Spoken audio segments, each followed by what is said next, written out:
Ladies and gentlemen, welcome into a very, very, very pleased Power Hour. I am Steve along with C Red. Rachel will join us a little bit later on. Rion Skills will join us a little bit later on. And joining us right now, sitting in the cloak of darkness because his room lighting is not good, is one of our, well, I'm not going to say favorite superstars, but is the man known as Motivation Mike. Hello, Hey, Motivation Mike. Now I can kind of see you. You kind of look Caucasian at this point. yeah, I'm trying to figure out exactly where to sit, but thanks for having me. Here we go. This might be an appropriate backdrop. I mean, I feel pretty good that you're wearing Bears colors. So, I mean, that makes me at least a little happy. Yes, childhood obsession with the Bears, 100%.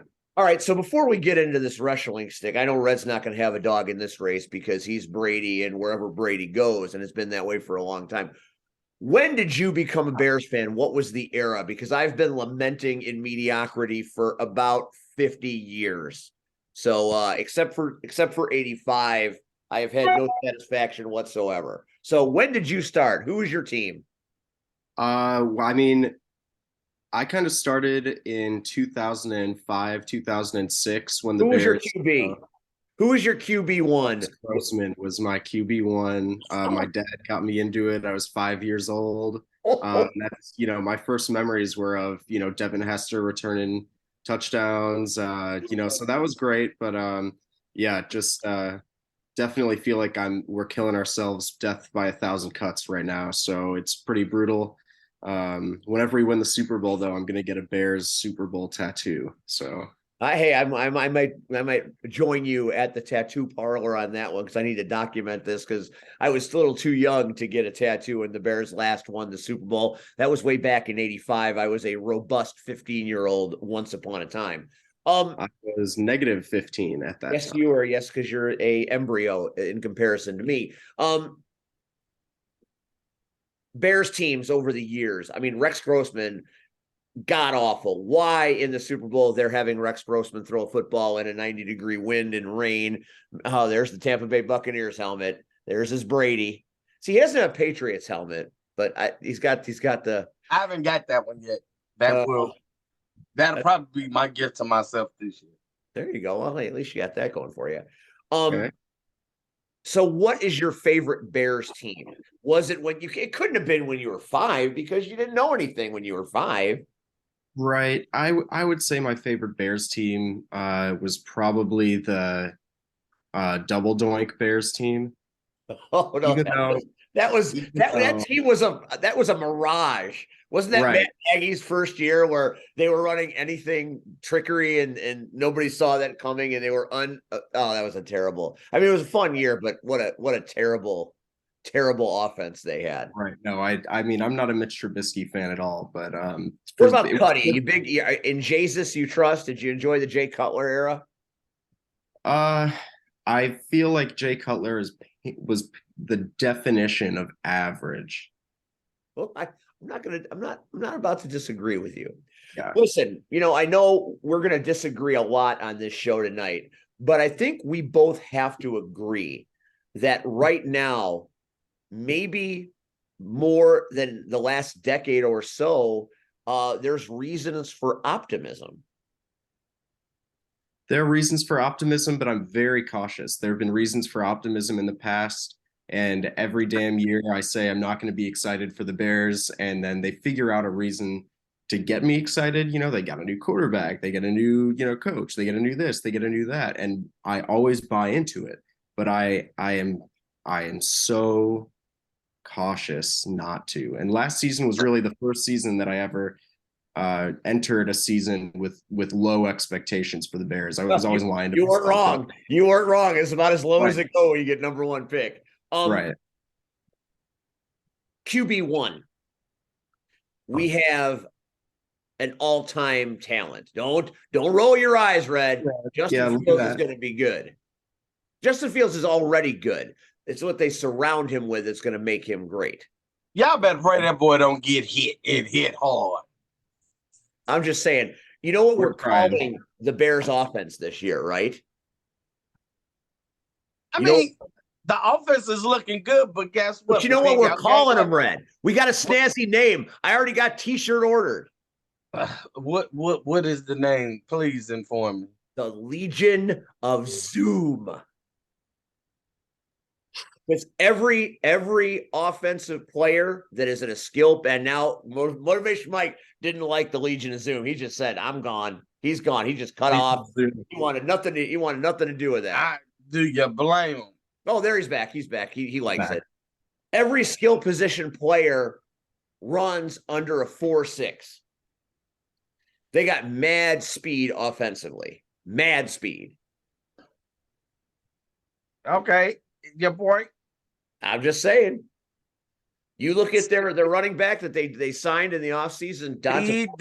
Speed don't necessarily equals points. So, Well, I'm just saying it's looking a lot better. We actually have a stable of wide receivers that aren't the drizzling shits like last year. Anytime Byron Pringle and Dante Pettis are your WR1 and WR2, well, that's a problem.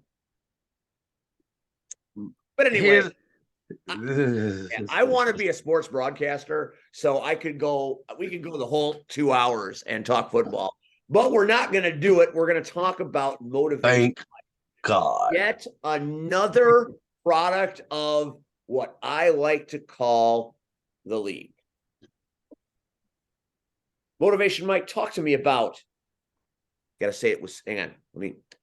Talk to me about the league. Got to put respect on the league. Yeah, absolutely. I mean, I definitely I'm honored to be a part of it. And a lot of people know, a lot of people don't know, but I started wrestling like my first ever training session. I convinced my parents to do it when I was 15. And I went in there, was bumping around, dislocated a rib, and my parents were like, "You're not doing that again." So the second I turned 18, I went back to Wrestle League, which was at the time JPW, and at the time, in like a very small, it was like a legit dojo. So I went there, probably 2018, trained for about 9 months, and then went off to college. And then in the span of that 4 years, like the 2019, 2020, 2021, and then half of 2022, I really only wrestled like 3 or 4 matches. So 2018 to the summer of 2022, I probably only had 15 to 20 matches under my belt, and was really only wrestling full time in 2018 for that, summer before I went to college. It's like what Kid Ladd is about to do, where he's going to college at DePaul and wrestling while he's in college, is what I wanted to do. But I went to University of Missouri and was doing journalism, and I was super busy and didn't really get to do it. But I always figured that you need a backup plan in this type of industry. So I went and got my degree, and I'm 23 years old now, and I know wrestling's still here for me when I got out of school. So that's what I did. So for about a year now, I've been back at it, taking bookings and training 2-3 times a week, and I love it, and I'm so glad, because I had some real FOMO when I was in college, seeing all these incredible opportunities. And really what I missed most was seeing the league, all the guys, mesh, and seeing the relationships grow, and seeing, new guys get welcomed in and kind of change the dynamic of the league as well. So, when I came back and was kind of welcomed with open arms, it really meant a lot. And now, a year later, I'm having the time of my life. I remember the first time I did a league show on commentary. I mean, I had known about the league. I had known of them. I had worked with many of them. I've been working with Quinn Whittick and Shogun, obviously, for quite a few years.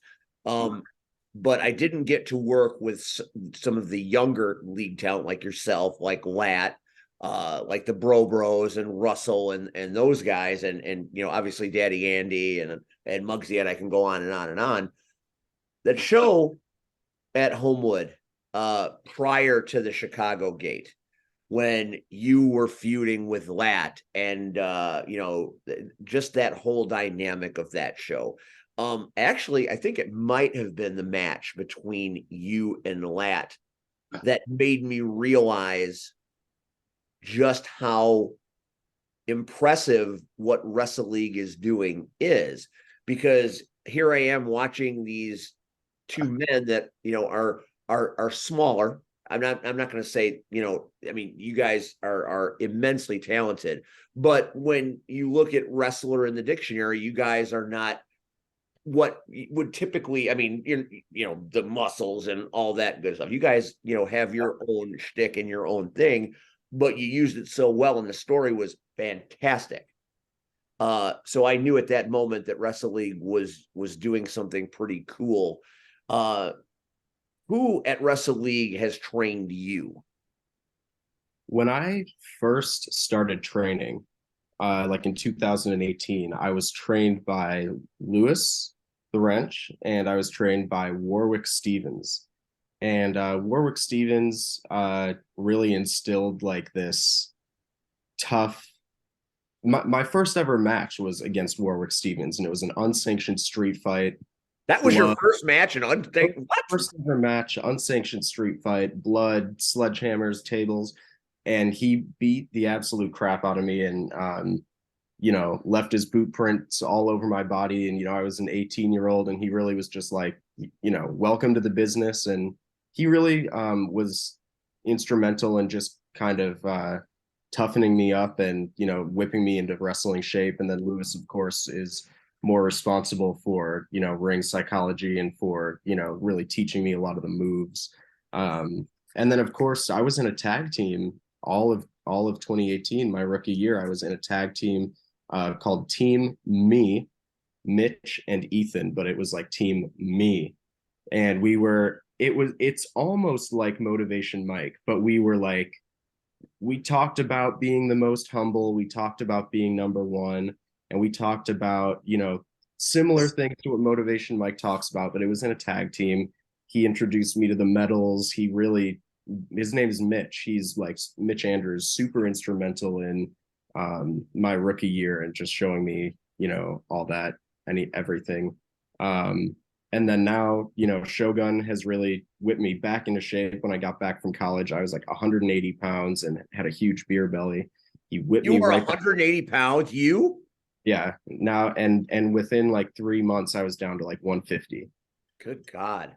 He whipped me. I can't picture 180 pounds on your frame. Yeah, and Quinn too. Quinn, every time I talk to Quinn, I feel like I'm at like a mini wrestling seminar. We'll just be backstage and I can ask him just the simplest question, and I feel like I learn so much. He's definitely one of the best performers that I've had the privilege of working with. Let me ask this question just because I'm curious, and Red, this is for you too. He's everywhere. He has so many titles. Yet on Sunday, we saw him refereeing, and he's agenting matches, and he's doing everything. And he himself is a pretty young man. Is Quinn Whittick the best wrestler in the Midwest right now? I think so, but I'm biased. Well, obviously, yes. But when you think about the territory that he covers and where he goes and who he fights and what he does, whether it be Joey Jet Avalon, who is literally everywhere right now, or anybody at the league, or anybody at Frontline Pro. I mean, he just had that big match with Ben McCoy at Honor Bound that had many a twist and turn. I don't, obviously every promotion has their guy, and there are guys that, I mean, Marche Rocket, obviously, I think the world of Marche, and it would be very easy for me to say he is the best wrestler in the area, but boy, Quinn does a lot of shit. Yeah, and from a perspective of preaching what you or practicing what you preach. And from a skill perspective, just thinking about watching him put together a match and watching him in practice and hearing him talk about theory and about psychology and about why you do things and about controlling a crowd and everything about it. It's so advanced and complex and smart, and he has, again, I keep using the word instrumental, but he's been super instrumental in helping, I think, a lot of young guys in Wrestle League kind of understand the importance of not just like a storyline, but actual in-ring storytelling. Red, what say you? You know I'm gonna stick with all day. Well, I know you're going to stick with him, but I mean, it's really hard to not acknowledge what Wittick has done. His resume speaks for himself. But if you have to take Marche out of the equation,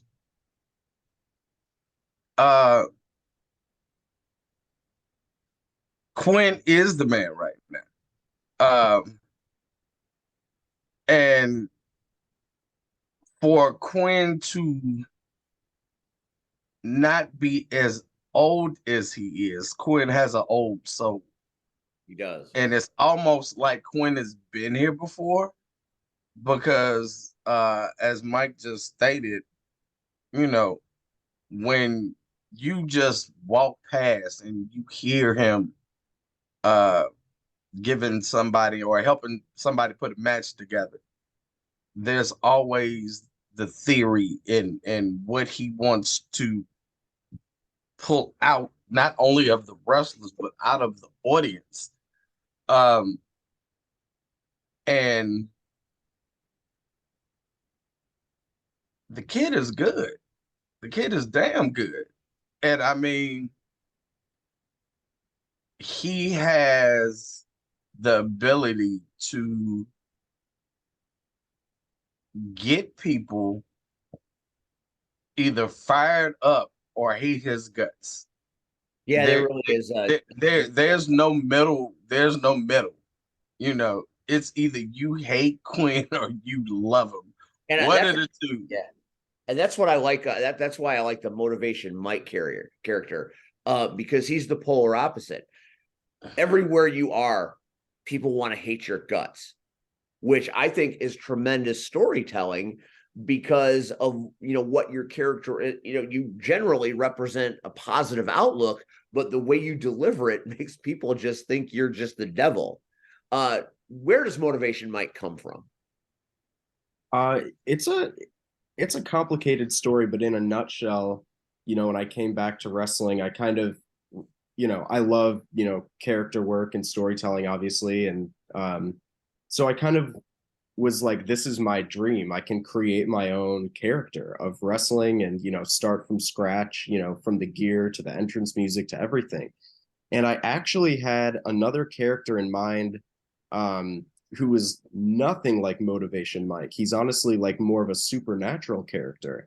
But I kind of came to the conclusion that you need WWE level production for people to understand certain aspects of a supernatural character, at least the direction that I wanted to go with it. And so, just talking to friends of mine who like wrestling, and even my mom actually was the one who came up with the name Motivation Mike, and I kind of put it aside for so long because I honestly thought it was a terrible ring name. I was honestly like, that's almost like a joke, but it really works. And Motivation Mike, like I said, is heavily influenced by Mitch Andrews, my old tag team partner, and kind of that old Team Me gimmick that we did. And at the base of it, it is an ironic, and it is like it is a smart character in a way that you think about, preaching being the most humble person in the world, and you're clearly not. And when you think about being a motivator, and then you take a look at, your win-loss record, and it kind of shows that Motivation Mike talks unparalleled trash that he cannot back up.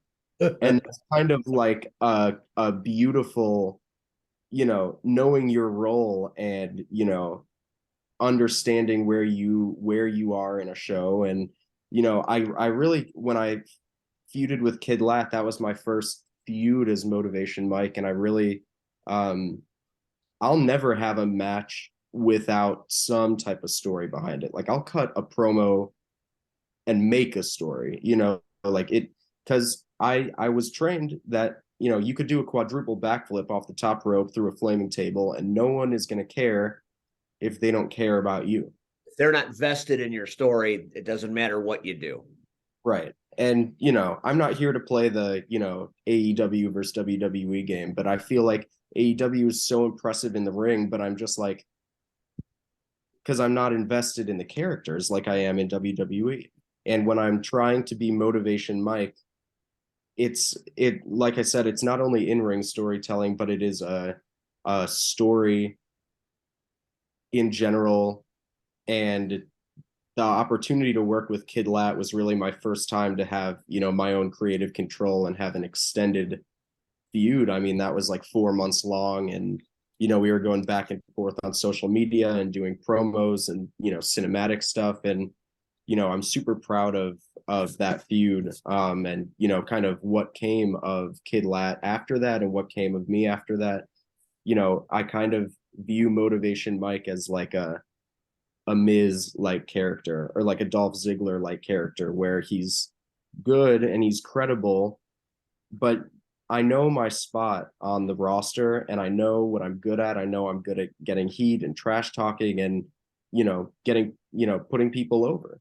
And, I'm happy to do it. I'm living my dream and, Motivation Mike is, I don't know. He's like a whole world in its own. But I definitely think that all the guys at Wrestle League had a huge role in developing Motivation Mike, and we all kind of help each other develop our characters. And so yeah, it's been a long road, and there's a lot of stuff where I almost feel like there's too much going on, and I have to kind of narrow it down. So there's always tricks up my sleeve, and things that I'm thinking of bringing and taking out of the character. So it's a ever evolving situation. Indeed, and I really enjoyed the feud with Kid Lat. I thought that made you both transcend where you were at when you started to become something else by the time you finished. And before we move on with Motivation Mike, we'll welcome Rion Skills, who has joined us, and you can see the roller derby graphic for this Saturday in Homewood. And I have to believe the mother of the dragon is our fair Rachel, although I'm not exactly sure who she's mothering today. So hello, guys. Thanks for coming. Obviously it's Hazel, Lunala, the dragon. Who's making her debut this weekend. Got it. Lunella, the dragon. Okay, so now I'm right there with you. Hello, Rion. How are you? Busy, you know that. Yeah, Rion's always busy. We'll let Rion be. We don't like to call Rion too much because Rion will give us what I want, and then there'll be the catch, and that will just be a disaster. Not always. Always. Well, maybe not always. But anyway, Motivation Mike, I want to talk about, we talked before we set this interview up. I want to hear a little bit about what you do outside this ring, because I think people would be shocked to hear about your experience with the USA Network. I know I was. Yeah, basically, people that train with me, know about it. But right out of college, I got a job with NBC Universal and the USA Network, and I was actually covering WWE until Comcast did a huge financial related layoff, and they pretty much laid off all of their entertainment industry remote workers. So I have a new job now, just doing marketing. But yeah, for like last year was a dream come true. I was sitting at home and watching wrestling and writing about it, and calling up wrestlers and interviewing them. So I mean, if you Google Ethan Absler USA Network, you can find my interviews or my articles and stuff. But it was a dream come true because when I was like 14 or 15, some app came out called Wrestling Amino. It was like a free app where people would blog about wrestling. And, I didn't get paid or anything, but I was like 14 and I just wanted to write about wrestling and kind of share my thoughts, and I just never stopped doing that. And, eventually had jobs with, dirt sheets throughout college and stuff like that. And then had connections to NBC through the University of Missouri and got that job. So, yeah, I mean, it was freaking awesome. Just, and every morning pitching stories about, opinion editorials about what's going on Raw or SmackDown or NXT, or, a countdown article to hype up the upcoming pay-per-view, or, they're like, come up with questions for LA Knight. You're going to do an interview with him and write it up, so for an entire year last year, I felt like I was not working. I was totally living the dream. And I felt like I got such unprecedented access to a product that, influenced my life and, like dominated my childhood. And I don't know, it's just surreal. So my experience, that was my experience with USA Network. It was short-lived, but it was super cool. And I got to cover wrestling and got to talk to a bunch of guys who we see on TV every week, and it was great. That's amazing. I'm so jealous of you right now. What is your favorite interview that you did while you were doing that? Perfect question. I was just going to want to ask you that myself. Well done, Rachel. Well done indeed, Mother of Dragon. Yes. I loved the interview that I did with LA Knight, specifically because that got picked up by a bunch of other outlets, like Bleacher Report picked it up, and so that was good personally for me. And then off the record, he talked a little bit about his time doing El Hijo de Trump, because I was just so curious about, like, that has got to be the most, dangerous environment that any wrestler has ever stepped into, in my opinion. So that was interesting talking to him about that, and kind of gave me pointers for my MAGA mic, which I will never do again. But yeah, I would say LA Knight. Kevin Owens was great. Raquel Rodriguez is great. I really like her. I think she's really talented. Yeah. Montez Ford was great. Yeah, it was quite a list of big time players for sure. Yeah. And do you still, I mean, I'm coming in, I may have missed, but do you still write about wrestling? I mean, just for fun and just for, like, I basically have a standing offer from this website called Pro Wrestling Stories. They just do, like, random historical articles about wrestling. And sometimes, when I have time, I'll write an article for them or so. But really, I'm just like, working, wrestling, and, just trying to balance those two. I hear that. Yeah. So when it comes to wrestling, obviously, having, essentially worked for the WWE for a period of time, when you were a young man, what was the moment that wrestling had for you that made you say, you know what, I really want to do this?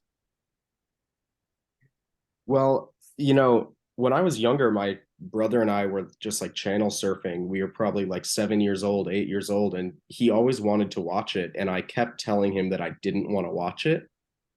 And one day I just was like, fine, we can watch it. It was probably like 7. And instantly I was hooked. It was the Big Show versus Kane.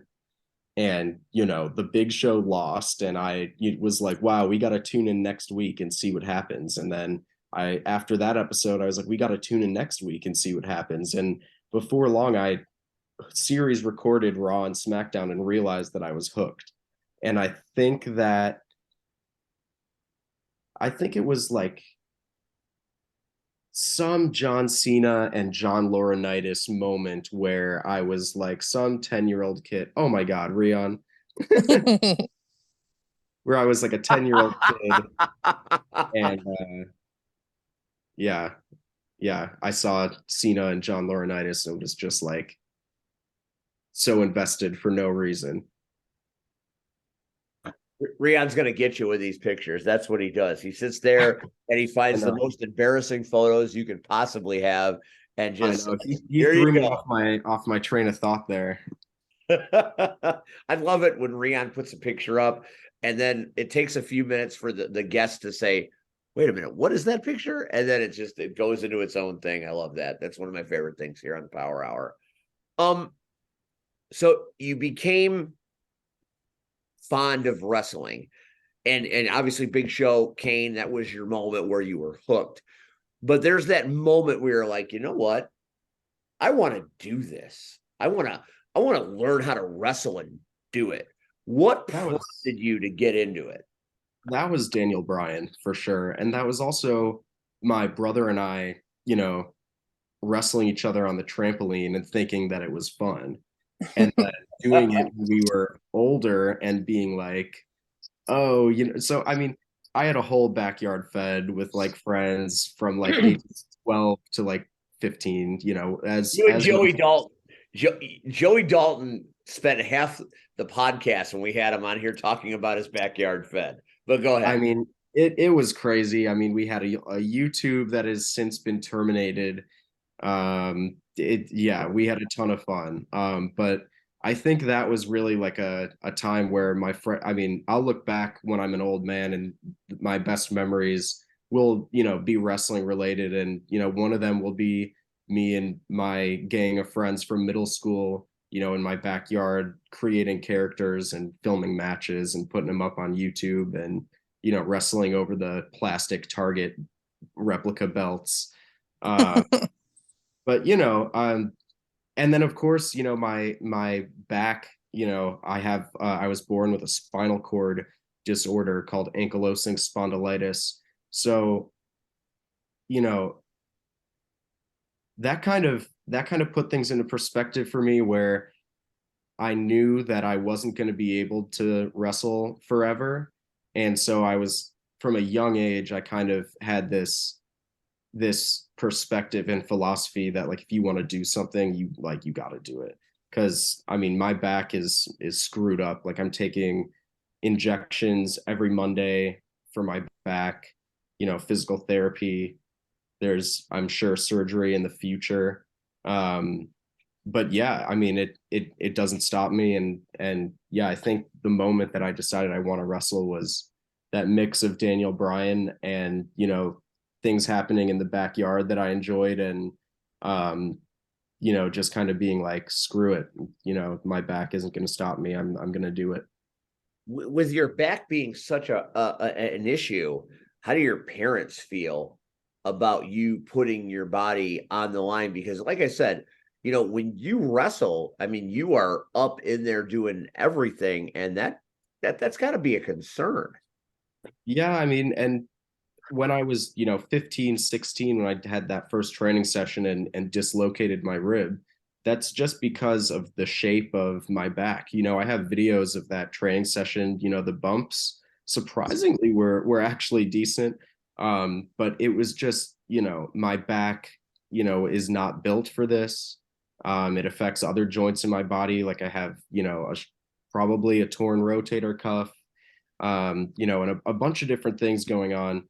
And so I could see how my parents were concerned and didn't want me to come back. But again, it was that kind of thing where once I turned 18, I knew that I had to at least try, you know. And I also knew that I didn't need to main event WrestleMania to live out my dream.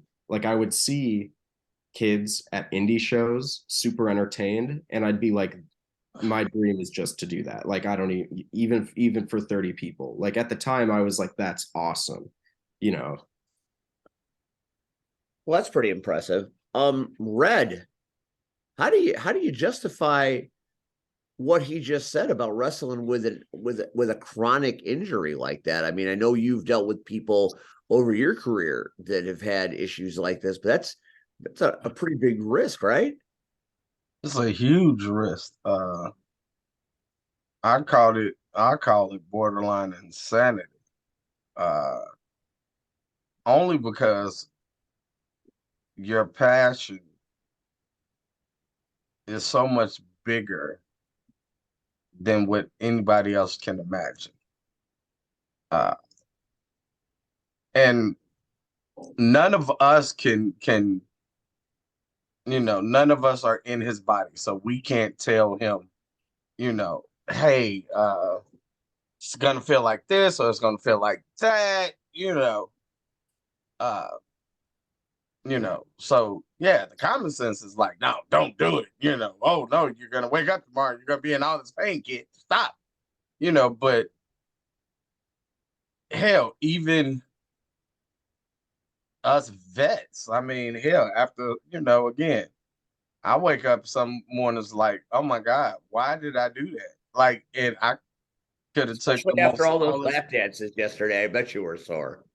That, that was Sunday, sir. This is Tuesday. Oh yeah, that's right. Sorry. I have no idea what you're talking about. Oh, so Yesterday, that was Oh, more look at that Steve picture. than Look at Red. that anchor man. That's the anchor man right there. Look at that picture.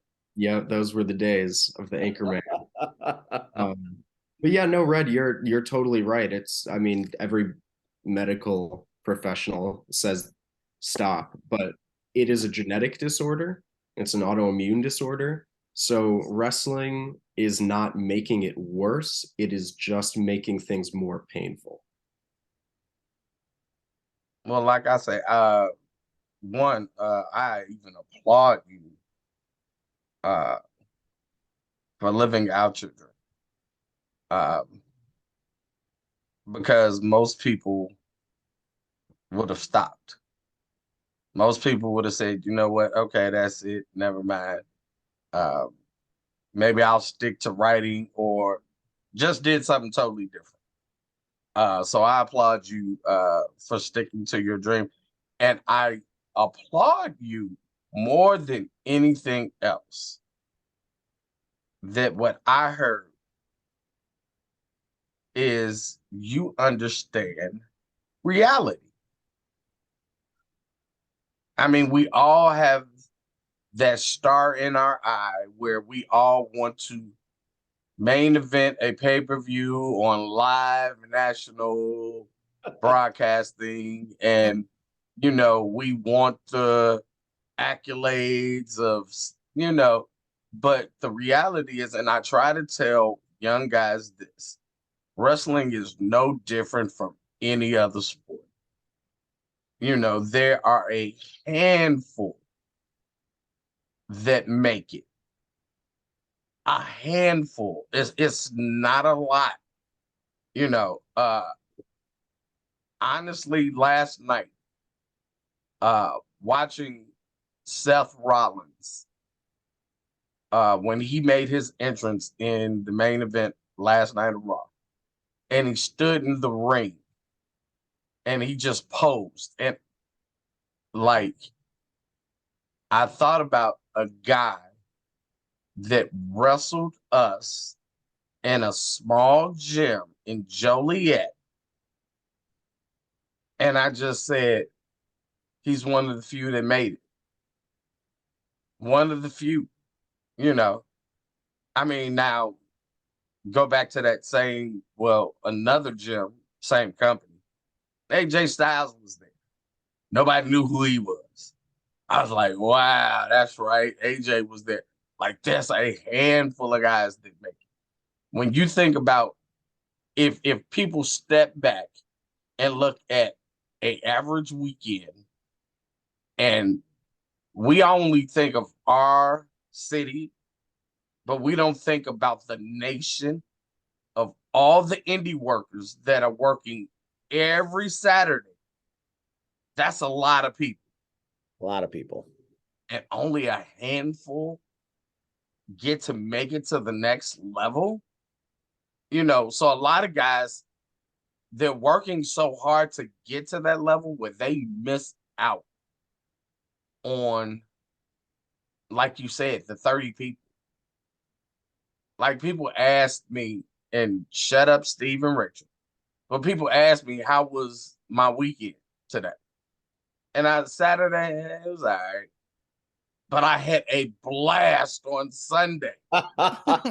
Like, Sunday was magical. I had a blast, and I didn't do anything. Yeah, you got a lap dance. That's why you had such fun. I Whatever. mean, so did you, Steve. So Well, I was not that was not there the is best part of my day. there is Yeah, we're- pictorial evidence. Yeah, Yeah, we're thank gonna you talk for about that, that by the after, way. after That the show. didn't get me in trouble at home at all. But people miss out on those little things. You know, they miss out on those small, intimate crowds because they want the big, 13, 25, 45,000 crowd. Like, and you can, I'd rather have that intimate crowd. And And people like miss you, out. when I started, I never, and I was older, but I never want to go to the WWE. I said the only way I would go to WWE, Vince McMahon would have to come to my job him damn self and offer a contract. And even in that contract, it would state I have to stay with my students Monday through Friday. Our You can message have to me on Vince Saturday or McMahon, Sunday. Vince, you have to go to the school to talk to Red if you want him to come to the WWE. That ain't Vince sitting his old We're ass talking to you, Vince. Yeah, I know you're somewhere. up there. But yeah, that wasn't me. My biggest goal, I wanted to be the best in the city. I wanted to be the best. When I converted from wrestler to manager, I wanted to be the best in the city. But once that happened, okay, I want to be the best in the state. Once that happened, okay, I just want to be known outside of Illinois. Hell, that happened. It was like, All okay, right. all right, well, I'm good, and everything else after that has just been icing on the cake. So I applaud you for being a realist. And I also applaud you for going to college. Can I give it? I'm going to clap for you going to college. And that might not seem like a big deal to a lot of people, but for you to say that you needed a backup plan, and a lot of people don't think about that. Some Very people just few. put everything in, and again, there's nothing wrong with that. But then the question always remains: what happens if it doesn't happen? You have nothing. Now you're just some guy, at McDonald's or the local grocery store, and you're mad at the world. So at least you were smart enough to take the time and say, okay, hey, I love wrestling. I want to do this. Hey, I'm 18. Sorry, mom and dad, I'm gonna do this. And then you did it, but then you realized, okay, I got to go to college now. So let me go do that, and then you graduated. There he You is. know. He's graduating right there. There I am. Rion is on, and I saw some pictures of Team Me. Don't think we missed those, Rion. We saw them all. But there's the graduating motivation Mike teaching us. So I'm very proud of you, that you realize, and then you said something that a lot of people just forget. Wrestling will be here. Right. I tell people that all the time. Oh, I'm hurt, but I got to keep wrestling. Ain't going nowhere. In some shape, form, or fashion, it's still here. Yeah. I mean, I agree with your point 100% that people miss out on the experience. And when I was 18, I was like so focused on like, I need to make it to the WWE that it sucked so much of the fun out of the experience. I was so nervous before every show. I was beating myself up. I was working out too hard. I didn't have a healthy relationship with food, and it was like, as soon as I realized that I just want to make people feel the way that I felt when I was a kid and just go out there and have fun and, be the best performer that I can be and, almost treat it like a really serious hobby where like I want to see how much I can improve at this and take pride in how much I improve at it. And, once I changed my perspective on like, look, you're not going to be Daniel Bryan, but like you could be, you could have a very fulfilling career. that totally changed everything for me. And now I'm kind of like, if I become Daniel Bryan, then that's fantastic. If I don't, then I still lived my dream. So it's a win-win, and like you said, everything else is just icing on the cake, meeting, legends like Rion pulled up the picture of Jimmy Hart, or, getting seminars from Ron Simmons, and, guys like that in the bit, I always think, oh, performing at, blah, blah, blah, it'll never get bigger than this. And then I do something else and I'm like, wow, that was pretty cool. It probably won't get bigger than this. Then I do something else. I'm like, oh, I just won my first title. I probably won't reach a peak bigger than this. And then so it's like, it's great. It's amazing. And then the second part of that was, I also don't think that wrestling is going anywhere, which is a little bit of a tangent, but I know that Rion thinks that wrestling will be over by 2030. I just want to say that. Oh, is it 2030? I thought he said it was like next year. No, Wrestling's not going anywhere. Even without wrestling, some people are gonna think it'll be fun to do a staged fight and entertain people. Like, it's just human nature. So, Motivation Mike, you have had a really interesting journey in this business, from your training to college to your job at USA to now. What do you want? What's on the horizon? What would you like to accomplish in this business? I mean, I would love to continue to tell stories is my main thing. So, I would love to get thrown into programs that were similar to the one that I did with Kid Lat. It doesn't necessarily have to be against another small guy. There's no criteria for who I face, but just a long-standing program where I'm able to, tell a story and, show continuity and, the ups and downs of the story. So, my goals aren't too specific. I mean, just, keep telling stories. And I guess from like a selfish wrestling standpoint, I want to face certain dream matches of mine, that I have never gotten the chance to face, certain people that have had a huge influence on my career, like Shaq Jordan. Shaq Jordan, he's on your dream list. Who else? Well, I mean, I've wrestled Quinn Whittick, but only in tag team action. So I'd love to do a one-on-one with Quinn Whittick. That'd be great. And I think it would be really amazing to work with any sort of legend and just kind of see how they put together a match. When I wrestled Russ Jones, for example, at GLWA, which is the only company that has me playing face, which is interesting. Motivation Mike as a face. But when I wrestled Russ Jones, there was like a different, he's not like a WWE superstar, but there was a different level of preparation that went into the match, and a different level of calm, and a different level of, I'm going to take care of you, and you don't, have to do X, Y, and Z. It's, if we do what I plan, this is going to work. And, even though I got a concussion during that match, it was one of my favorite matches that I've ever done. We didn't do anything too crazy, and the fans just ate it up. So it was great. That is pretty interesting. So that brings us to what happened this past Sunday at IPW. And at IPW, you and Russell have a relationship. Talk to us a little bit about Russell and the Motivation Mike stable. And that stable, it springboards into Wrestle League a little bit, because there are people that run with you, and it's not a cult, but it's like a community of people you're trying to motivate. Talk about that a little bit. Yeah, I mean, the main thing about that faction is that it's a real thing.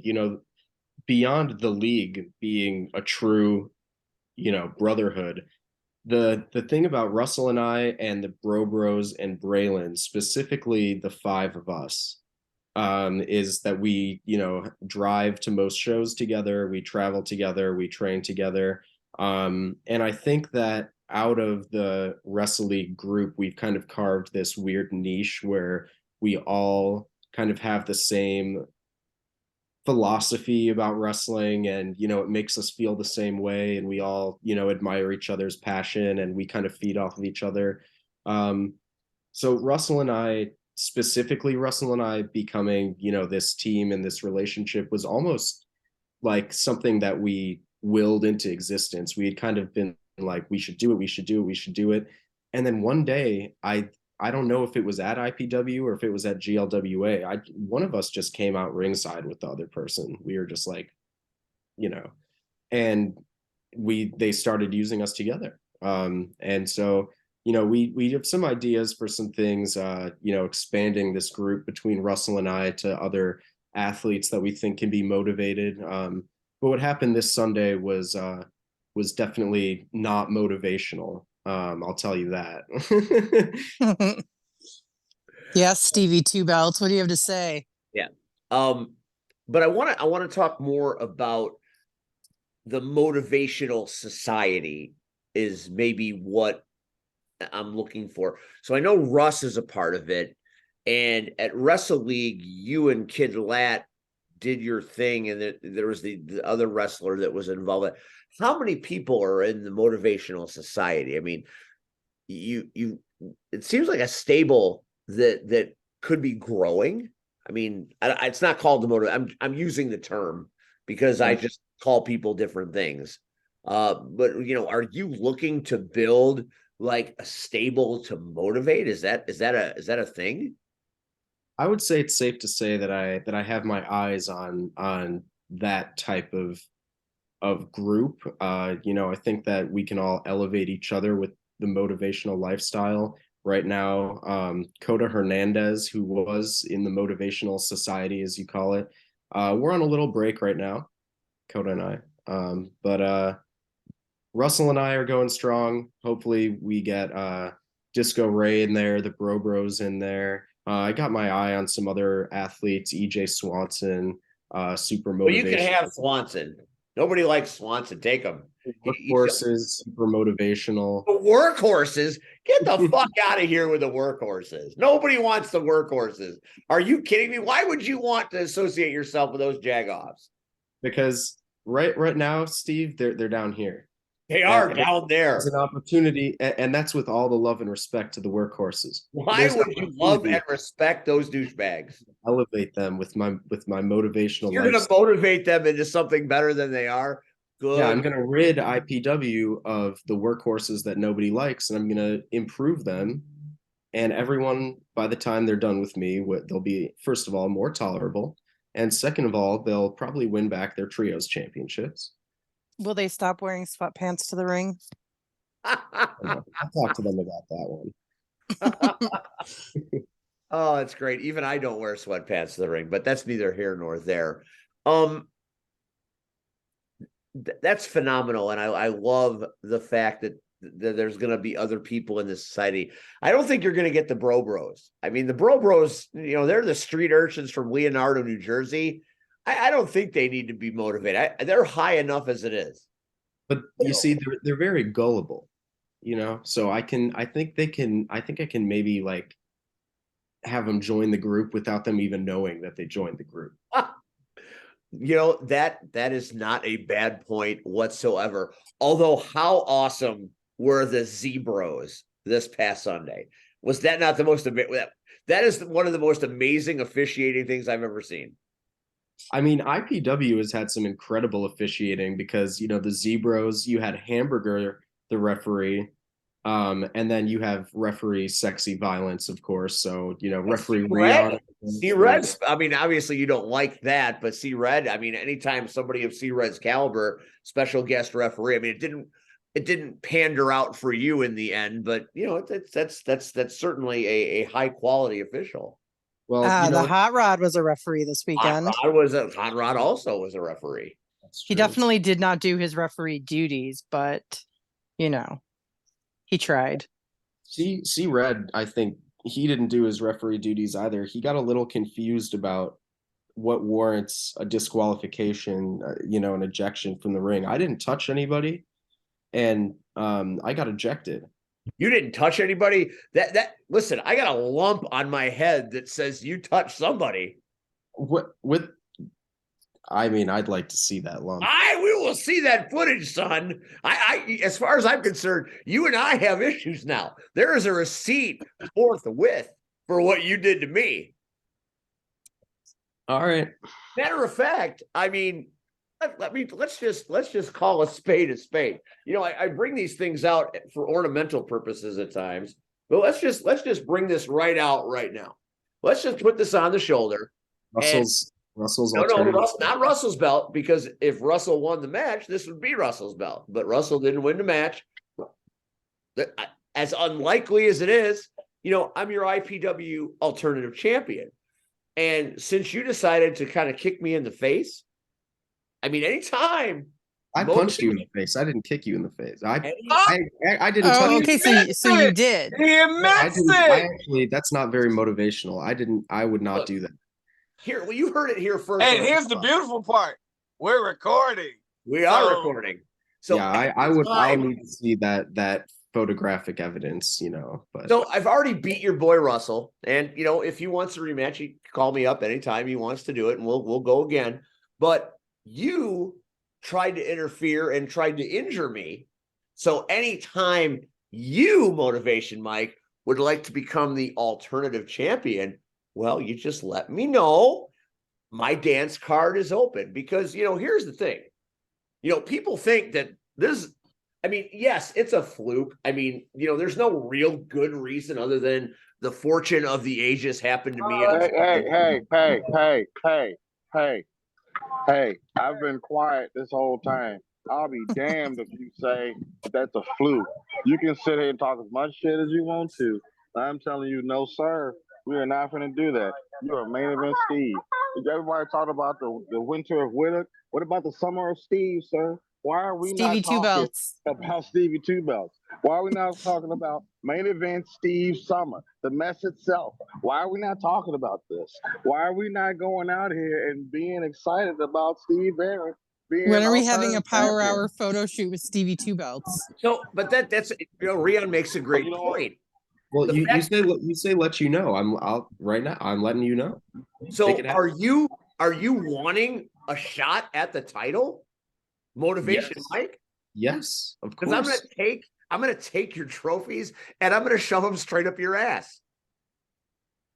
I mean, that's going to be pretty hard to do. I'm going to be wearing khakis and a belt. Hey, look, where there's a will, there's a way, my friend. But here's the point. Because I won this, whether you like it or you don't like it, I have to defend it.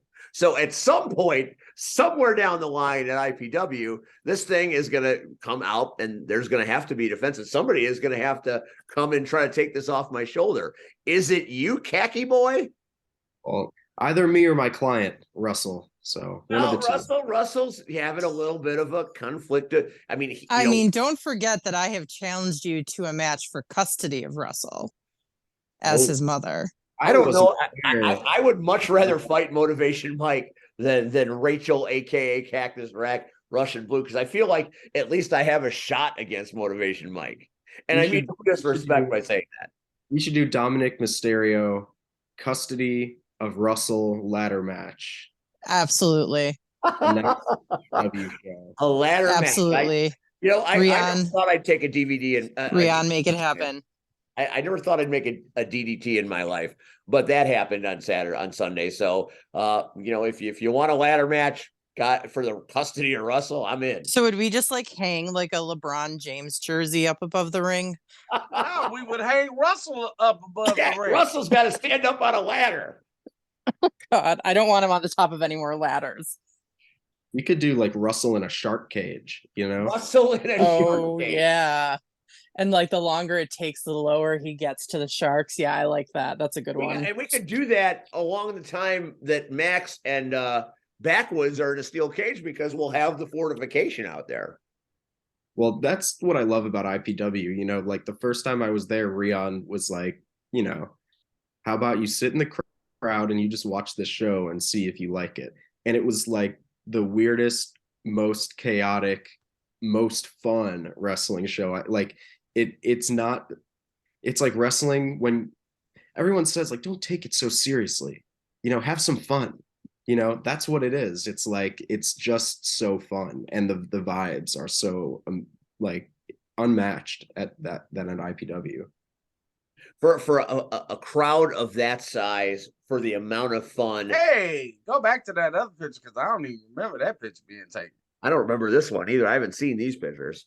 I haven't either. What these pictures just pop up? I didn't see these pictures. I actually look like I kind of know what I'm doing there, grabbing Russell by his weave. His what? Well, his hair, his cornrows, whatever he's got. You know what happened right before this podcast? I pulled up to a red light and Russell was next to me in the car next to me. Like, I'm dead serious. I believe it. The whole city of Chicago. What are the chances of that? Did he see you?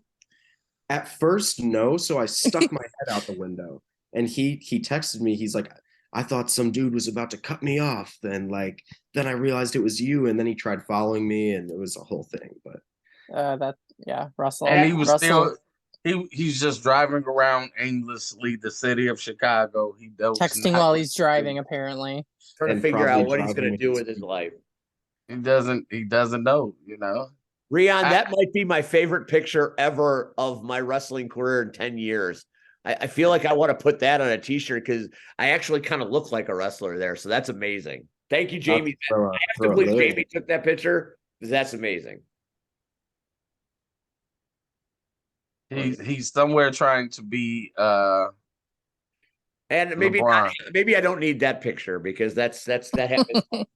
Maybe I don't need that one because that was not a good moment for me. Him trying to beat John Cena was not a good moment. Yeah, he did. He hit that that 5-knuckle shuffle on me. But that's neither here nor there. Motivation Mike versus Main Event Steve. Almost seems like it's destined to happen, doesn't it, Mike? Stevie, 2 belts. Don't. Yes, Stevie, 2 belts. As a matter of fact, I do have both the belts here. So let's do this for the second time ever. Let's just get these bad boys up here. There's belt 1. We got belt 2. Who'd have thunk it? It's amazing. Life is good. I thunk it. I didn't think. I'll tell you what. Rachel is the one that said Stevie 2 belts. So through her, all things are possible. So yes. That's why y'all can go June 3rd. Just like Jesus. Just like Jesus. We're going to call her Rachel Christ from now on. But anyway, that's please do. We will do that. Feed my God complex. We got to feed your ego just a little bit. Mike. So here we are. You are in charge of your faction, who is Russell now, but others could come. You're wrestling against doctor's orders. You are living life at your terms, which I think is amazing. And you've had such an incredible journey. So as we move forward here, are there places you'd like to wrestle? Are there people you'd like to wrestle? I mean, I know you said Shaq, but if you could pick anything, absolutely anything, the sky is the limit. Where would you like to go from here? Well, I mean, I think realistically, I would love to wrestle for Rocket Pro Wrestling. I think it's just a place that's kind of like... Hold on 1 second. Kevin, I'm talking to you. Kevin, this is Steve, your buddy. Let's make this happen. We need Motivation Mike and Joliet. Let's get this done. All right, continue. Really slipped under my radar, like it caught fire and, I was at GLWA. They had the same dates. So while Rocket Pro was catching fire, I was in Michigan. And now, GLWA and Rocket Pro do not have the same dates. So it'd be great to wrestle there. Frontline Pro, of course, I did the Mega Straight match at Honor Bound, but I would love to, go back to Frontline. What they're doing is super impressive.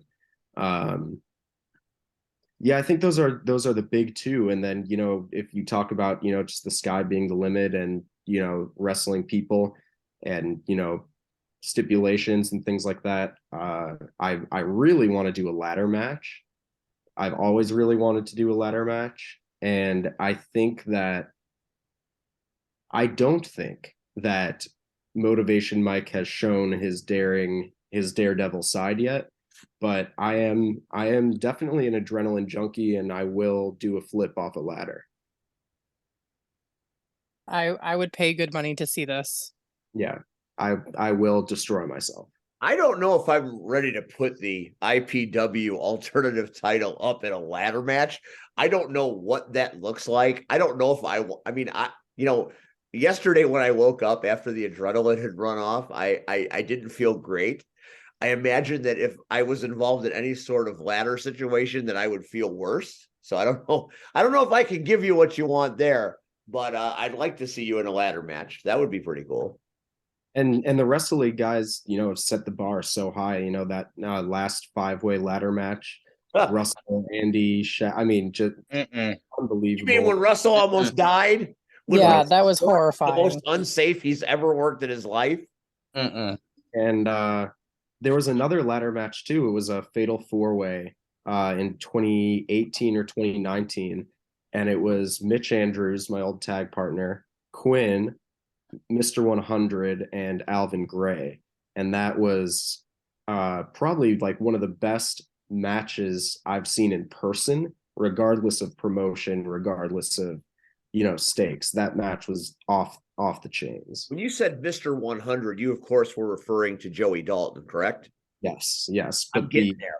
I am getting there. I labeled that. I knew it was going to catch on. I knew it. Yeah, I mean, back in the day, like in 2018, when I wrestled Joey Dalton a handful of times, and he was like Ricochet, Will Ospreay style wrestler. Like he was doing 630s and moonsaults and shooting star presses and corkscrews, and it was ridiculous. It was unbelievable.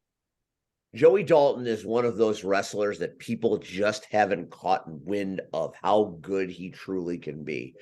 At Rocket Pro, when Marche flipped him, and he went higher than any human I've ever seen Marche flip, and the picture is available online if you can find it. I mean, to be ass over tea kettle that high up in the air after Marche throws you, I don't know how you recover from that mid-air and not die, but Joey Dalton seems to find a way. It's because he's secretly a cat. He might be. And he's good. Like, everybody knows he's good, but like on Sunday during his match at IPW, I was watching with Quinn, and Quinn said to me, he has hit a new stride recently. Like he's figured something out, and he's got the strength. We saw him F5 a guy like Russell.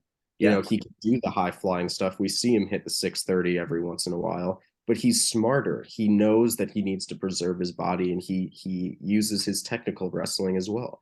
So, I mean, really, Joey Dalton is one of the more talented guys that I've ever worked with, for sure.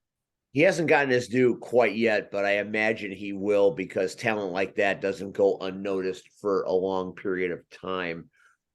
C-Red, it's time for the roses, brother. I already gave it. You're what? You didn't, come on. You ain't taking the night off. You didn't give all the roses. You said some nice things, but I need the roses. This is Motivation Mike. Let that man take them roses and put them where he want to put them. You already said he did them. He didn't. I'm not letting him phone this episode in, Rion. Don't let him just turn on. If he want to pick them out the ground, let him. You can't just put them back in the garden after you pick them up. Just let the roses go. There are 15 roses on the ground. He picked 2. Get your ass down on the ground and pick the other 13. See, Rihanna, see what I got to work with? I'm going to start doing pictures with you in a minute. Would you like me to give the roses tonight, Red? All right, fine. You know what? Yeah. Maybe we're going to let Cactus. I'm sorry. God damn it. Maybe we're going to let Rachel do the roses forever. Go ahead, Rachel. Give him the roses. Not forever. I'm just giving C-Red a little break. So I'm not as eloquent as C-Red. I'm a little bit more brash and blunt, as everyone has discovered. But Motivation Mike, what's up? Blunt force trauma. No, not that much. Mike, I now consider you one of my sons. So prepare yourself for that. That's huge. That is huge. Did you 'Cause I see what hate happened to everyone. Russell? Did you see what mom did to Russell after that match was over? Yeah, I grounded him. He's grounded. He's not supposed to talk to you for a while. You two need to cool your jets. But I mean, I didn't even know any of the things that I found out today about working for NBC and school and your autoimmune disease. And you know, even before today, like you're just such a genuine person, and that's such a difficult thing to find in the world these days. And you're just such a genuine, hardworking person, and your gimmick is stellar. And when you are in character, you're on fire. Like you piss me off. You're so good at what you're doing. But in the context of everything that you've been through, like my respect for you has just like absolutely gone through the roof. Because this is not just something that you are doing for shits and giggles, you know, like you have worked for this despite serious obstacles in your way, and you aren't letting it stop you. And that's better than getting to the WWE. That's better than getting to AEW or anything like that. Like that is such an admirable like quality to have. I think your life will be so much more fulfilling than it could be if you got signed. So those are my roses. You are now my child. Well, I appreciate that a lot. Yeah, good luck getting pulled around by the ear when you do bad things, because she'll do it. She's a knockout, and the knockouts are fierce. I don't play. All right, Mike, we have enjoyed our time with you tonight. You have been a great guest. I don't enjoy getting kicked in the face by you, but you know, we'll go over that as time goes on at IPW. You will be held accountable for your transgressions, shall we say. Yes, Rion is here. He'll make it right. Rion is here. He will make it right. There's a picture there of you as Cam Newton. I don't know what was going on there, but do you have an affinity for Cam Newton for some reason? No, when I was a senior in high school, it was a tradition that everybody changed their last name on Facebook so that colleges couldn't look them up and stalk them and find a reason to cancel them, basically. So I was Ethan Dabsler instead of Ethan Absler, and this was back when Cam Newton was like dabbing. So that's what I ended up doing, and I thought it was like ironically funny because it's super cringy, but like, you know. Well, I mean, maybe wrestling needs a little Ethan Dabsler. Well, that was my original ring name in like 2017, and then people were like, "You just can't use that. That's not a ring name." That's hilarious.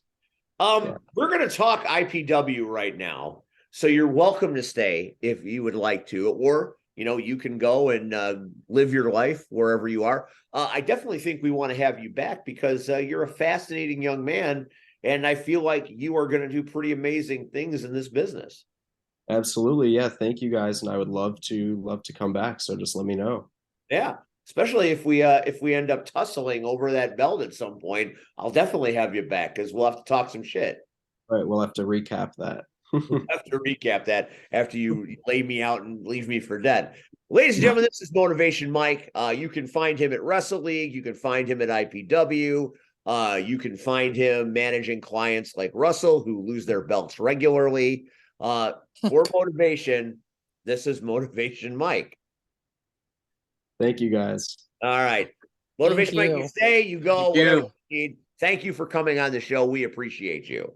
Yeah, well, I appreciate you. Thank you. All right. That's Motivation Mike. IPW had a little spectacle. We'll talk about that before we talk about Crash Tested Wrestling. And Mike is gone. He has had enough of that. What a show, Red. You know, you were right. I mean, we had a fun enough time Saturday night, but Sunday was something otherworldly. You were the show host. You were the substitute information liaison. So you are the perfect person to talk to about IPW this past Sunday. Tell the kids the chaos you created and the memories you created. I didn't create any chaos, but You had a woman in red leggings be so protective over you that she cut off Max Holiday and said, that's everybody some loves shit. everybody loves red. Everybody loves. She loved red so much. She was wearing red in her business. Everybody loves red. Yeah. Look at this face. That's a lovable face. That's It's a very lovable face. pinchable, very pinchable cheeks. Very pinchable cheeks. See right there. See right there. But so I didn't create any chaos. Again, the office of IPW told me what I could and could not do.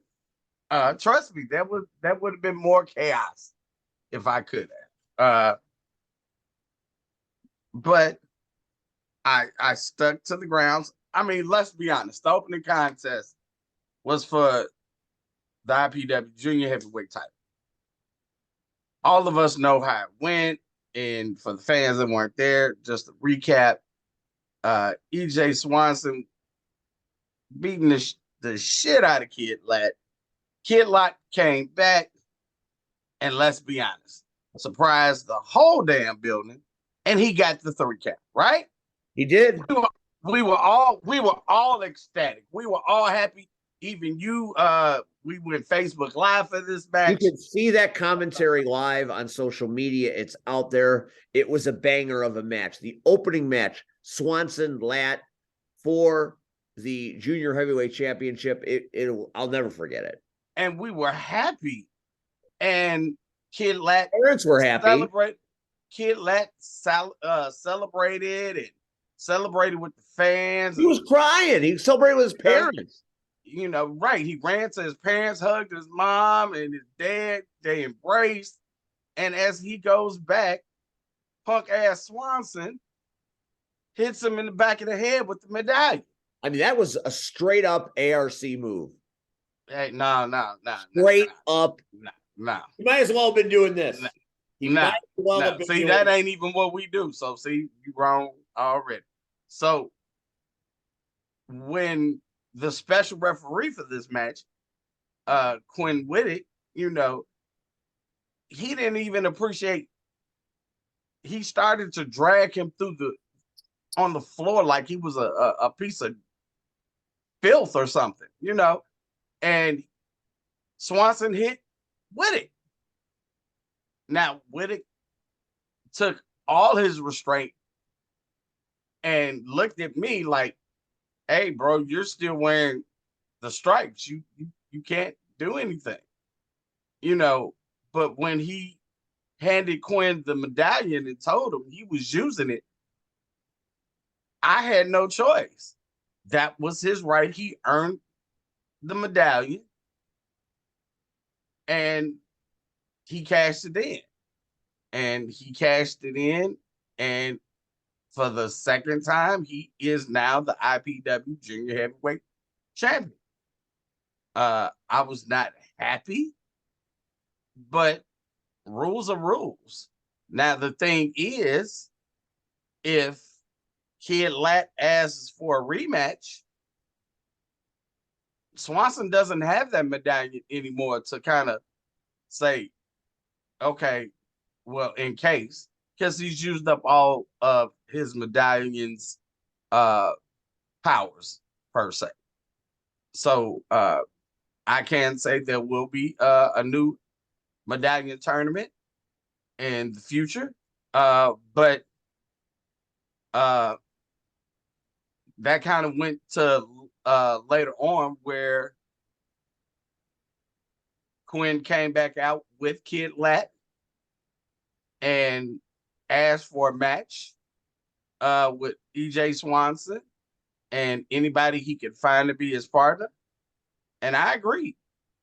So in the near future, hopefully next month, in June 25th to be exact, I think. It will be Quinn Whittick and Kid Lat versus EJ Swanson and nobody, because don't nobody want to team with this guy. I mean, hell, he can have Miles for all I care. I don't give a damn, you know.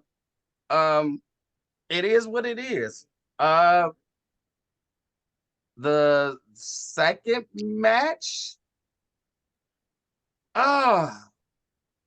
was the number one contendership for the IPW. Second City. That's right. It ain't Chicagoland. It's Second City title. And that was D'Angelo Steele versus Joey Dalton, with the Second City champ, Hot Rod Daddy Andy, as the special referee. This match was a banger. Very competitive. Very competitive. Until the end, where the Hot Rod decided he was so out of his element, he swung on, well, let's be honest, he swung on Steele but missed and hit Dalton, but didn't have any remorse for it. Like, oh, okay. I mean, Joey Dalton did call him a bearded bitch, so Joey Dalton did kind of get what he deserved. Hey, we all get called things from time to time. Sticks and stones may break our bones, but words can never hurt us. My life. And then he turns around because he wouldn't count to 3, and he punches Steele. So at that point, look, the match is already. Steele's got a very punchable face. No, my son does not. Very But he's got a very punchable attitude. So I had to do something. Again, it wasn't. He wants to fight for the IPW alternative title? You don't want that smoke. You think he wants it? You don't want that smoke. I'm just curious. You don't want that smoke. Fact-finding mission. You don't want that smoke. Are you like desperate to not be Stevie Two Belts anymore or something? I just told you I'm just testing the waters out there. He's my son. Anyway, so I had to make a rash decision and proclaim that both of them are now number one contenders for the Second City title. And we're going to have to come to some conclusion very soon about this. I won't. The office of IPW will, but they have to stick with my decision that day. And so now, instead of one person being number one contender, Andy has to now worry about 2 people. So a triple threat match perhaps in June. It could be a triple threat, or maybe the office might decide, hey, okay, well, we'll pick a name out of the hat. Maybe it's still this month, and in July is Dalton, or vice versa. I don't know. It could be a triple threat in June. I don't know. Again, hey, I was just temporary work. The third match of the night. See, you caught me off guard because I have no clue. Host. What? You're the making the matches. You're the host. Yeah, but I also had to liaison. Right, but I also had to like run back and forth and make sure everything was good. But this was the third match of the night. And for the first time ever, the Rocket Pro Intercounty Championship was decided in a 4-corner scramble match. I heard this was the match of the night. I heard this was the goods. So this is where chaos came in. Yeah. Because you had Muggsy James, Cash Money Corey, Jay Thunder, and the reigning, defending, undisputed Rocket Pro Inter-County champion, Rion Skills. Was Oh, there four? that was it. That was it. It was That's a 4. lie. It was not 4. It was 5. Johnny Nine was in there as well. Oh, who? Oh, Johnny yeah. Nine. That's what I thought. That guy. That guy. That guy. Hey, the Rockstar's doing all right. Rockstar's trying to atone for his sins. He came to tone too much. But this is where the chaos came in. I ain't never seen 5 men fight for one belt so bad. I've never. It was This kind of like the Three Stooges. at moments it was my favorite moment. It was my favorite moment too, I'm sure. Because we all saw it.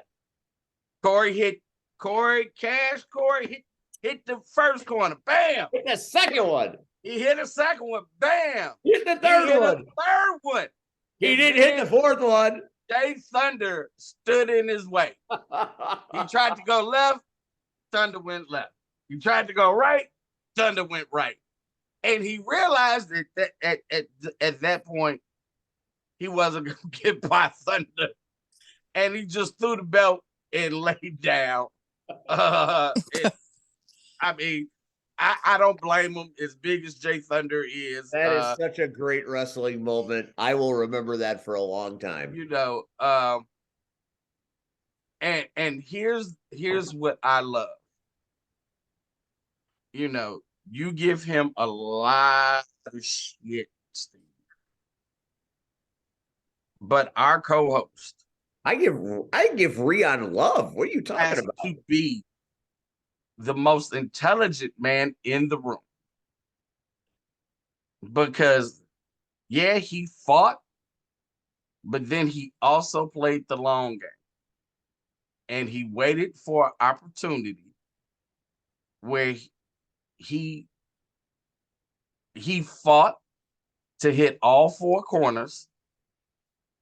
And even while knowing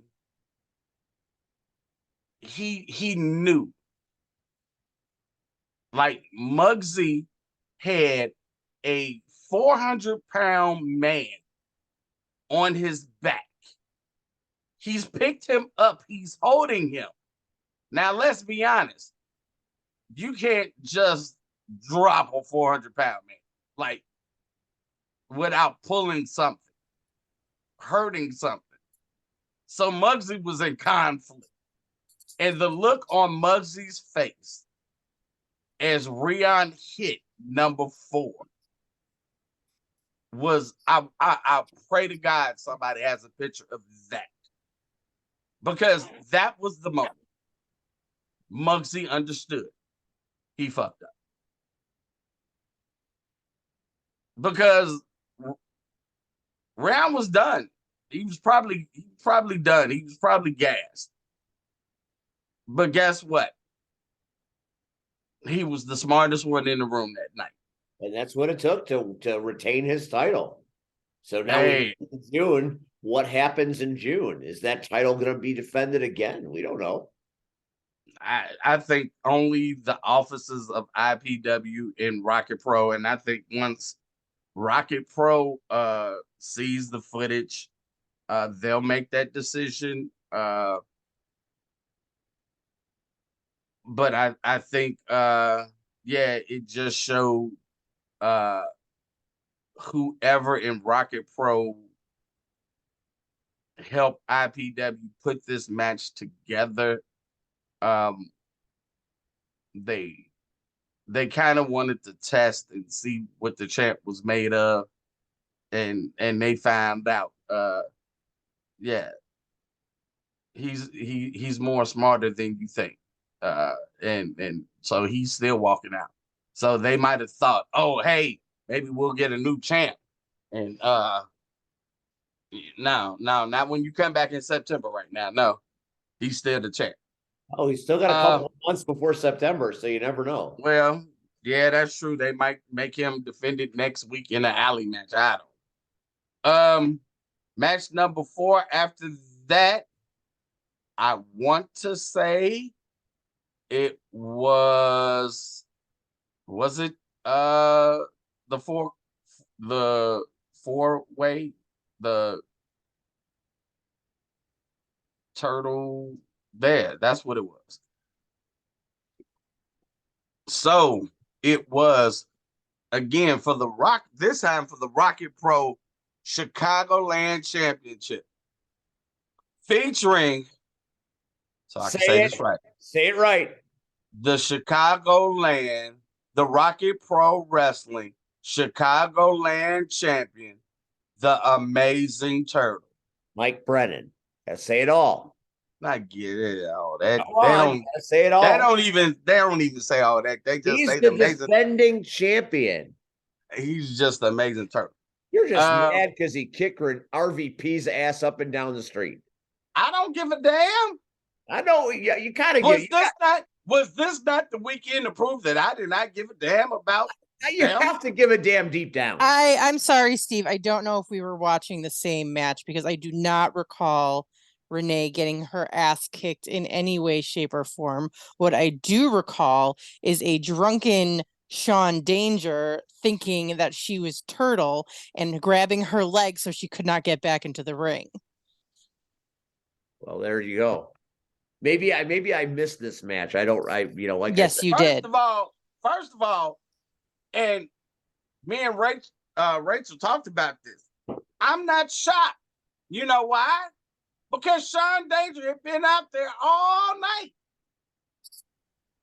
And drinking. And now it's time for his match, and he's supposed to, Renee deserves a rematch. Somebody needs to do something. And I don't know if that in June we want to see RVP versus Turtle straight up for the Rocket Pro Wrestling Chicagoland Championship. Yes. I don't think she deserved it. Hell, she don't deserve nothing. Hell, she can burn in hell all I get damn. So no, that's the thing. Didn't this weekend prove to you that that's no longer a thing? It might prove to me that you may have slight dementia. I'm not sure. We'll talk about the rest of the weekend as we go, because your behavior at CTW was a little bit unpredictable. We'll talk about that in a minute. It came down to Turtle and the substitute gauntlet member, Hot Rod Daddy Andy, who took the place of TW3. And if I heard correctly, they fought to a time limit. They went the distance. I mean, so now the question is, maybe we might have 3 number 1 contenders for the second city title. Maybe it might be title for title. I don't know. Again, I was just substitute, liaison, and host. So you can't blame me for that. You never know what IPW brass is thinking, because they do some extraordinary things that you never see coming, but here they are. So Turtle is still the champ. He is still the cream of the crop. He is still your RPW Chicagoland champion as we move into June. Will he be RPW Chicagoland champion when we head back to Joliet in September? Only time will tell. Then we took a brief intermission because Lord knows I needed it. Whew. You did need it. You were working hard. I tried. I was trying to keep the fans engaged and entertained, and making sure that they needed time to get libations and some nutrients into their system. What happened next, though? They had libations and intermission ends, and then we move on. Oh yeah, then we come out of intermission. What was that match? Let's see if Rion's the magic 8-ball on this one. He's been good so far. I think you all forgot that I acquired a baby during intermission. Yeah, you stole a baby. We saw that. I did. I stole a baby, and the baby and I went on a little run around the building. You knew that was going to happen, though, at some point. That baby was too cute for you to ignore. Exactly. But ladies and gentlemen, no, this was not the match. I think Rion is correct. I think intermission happened prior to Turtle's match. Oh, Yeah, it happened after I wrestled because I'm the one that called it. Because I told you that I was tired, and then we went into the match with Turtle, so where I then had to go out and tell everybody to stop disrespecting Turtle, and we're going to start this over until you act right. very true. Very true. I didn't see the disrespect, but he is the Chicago Land Rocket Pro Rocket Wrestling Pro Chicago Land Land champion. champion, The the amazing defending. Turtle. The reigning.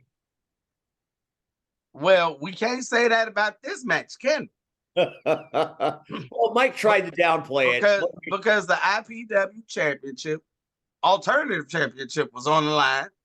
And at this point, it was just Steve Eric versus the champ, Russell Alltime, with a special guest referee.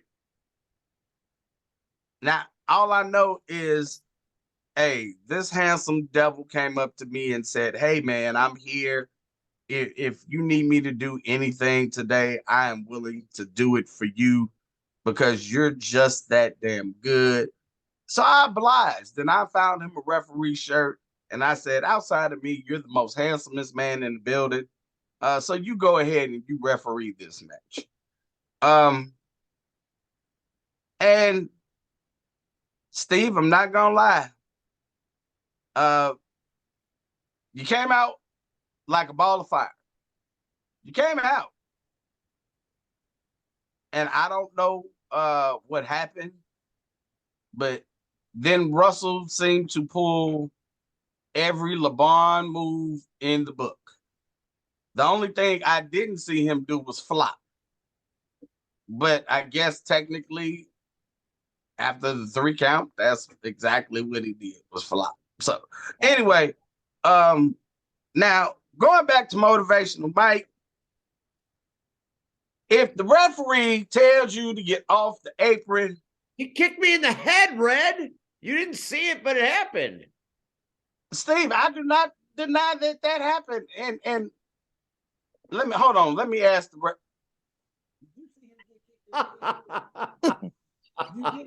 okay, so he said, yeah, he right here. See, right there. He said he did not see you get kicked in the head. So he apologized.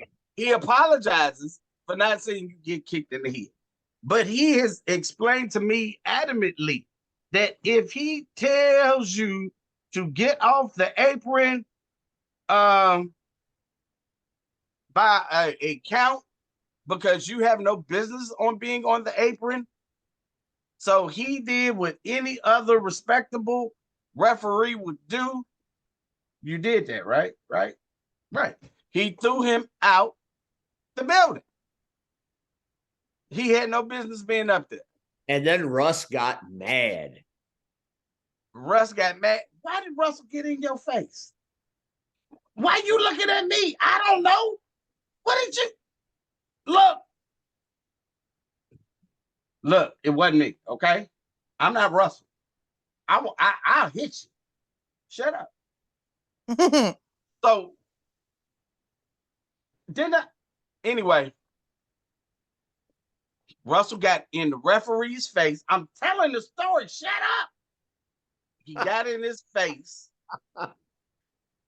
And the ref said, when he turned around, you delivered the most devastating spear ever.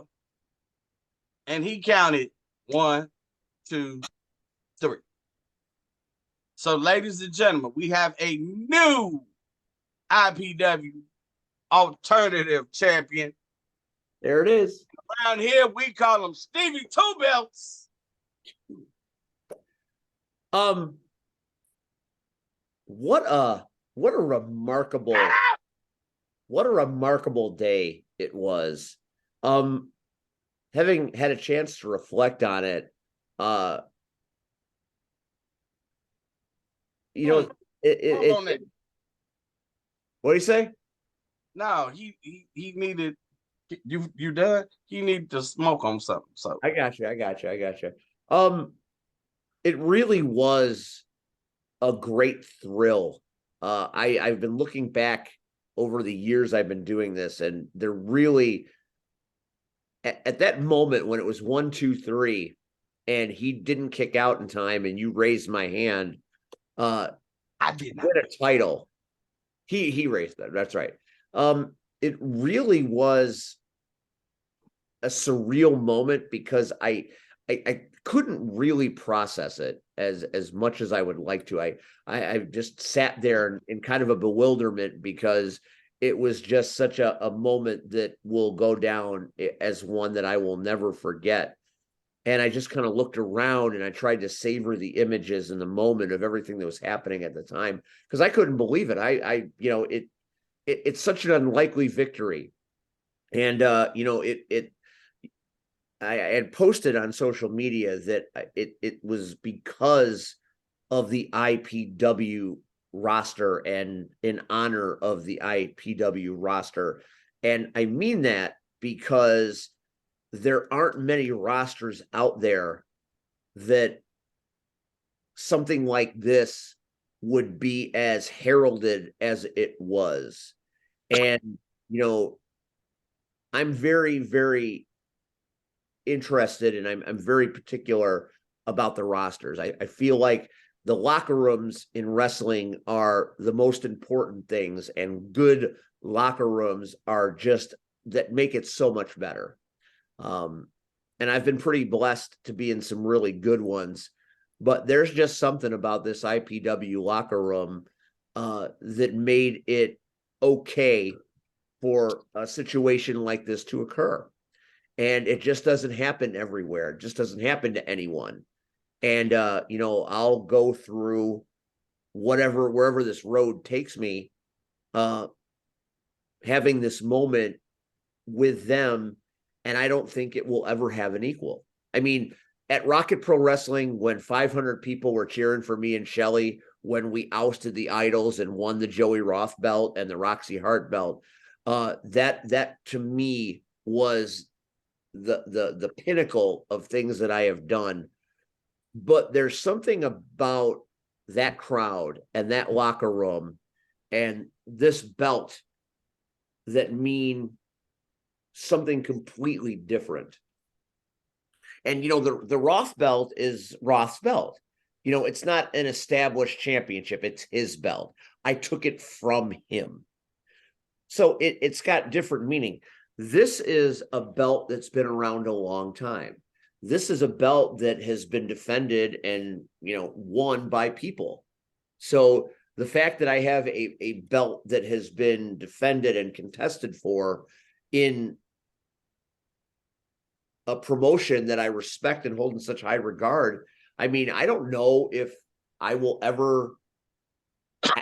can ever do better than this. And, it just, and everybody that was giving me love on social media yesterday, guys like Ewok that I really respect and admire saying nice things, and just everybody saying nice things. I didn't get nearly as much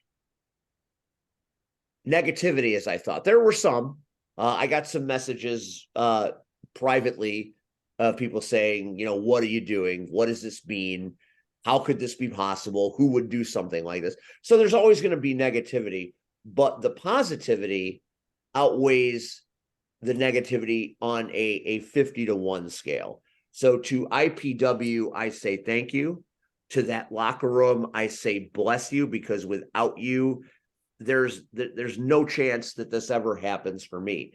And, whether it's Motivation Mike, Russell again, Paulie Tomaselli, whoever comes a calling for the IPW, whoever IPW Entertainment decides is going to contest this belt, whether it's June, July, August, whenever, it will be a privilege to defend a championship. I get to defend a championship. I can't say that enough. I get to defend a championship. For me, that's everything. And I thank you. To all the vets, to all the people.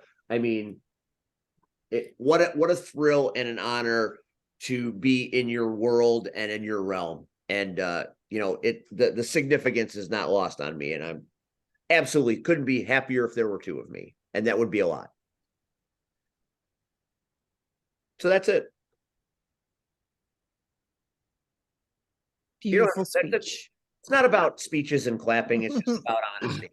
It has to be said. And, like I said, I'm grateful. I'm thankful. And, give the roses to IPW and that locker room for being one of the great locker rooms that I've ever had a chance to participate in. So it's amazing. They're amazing.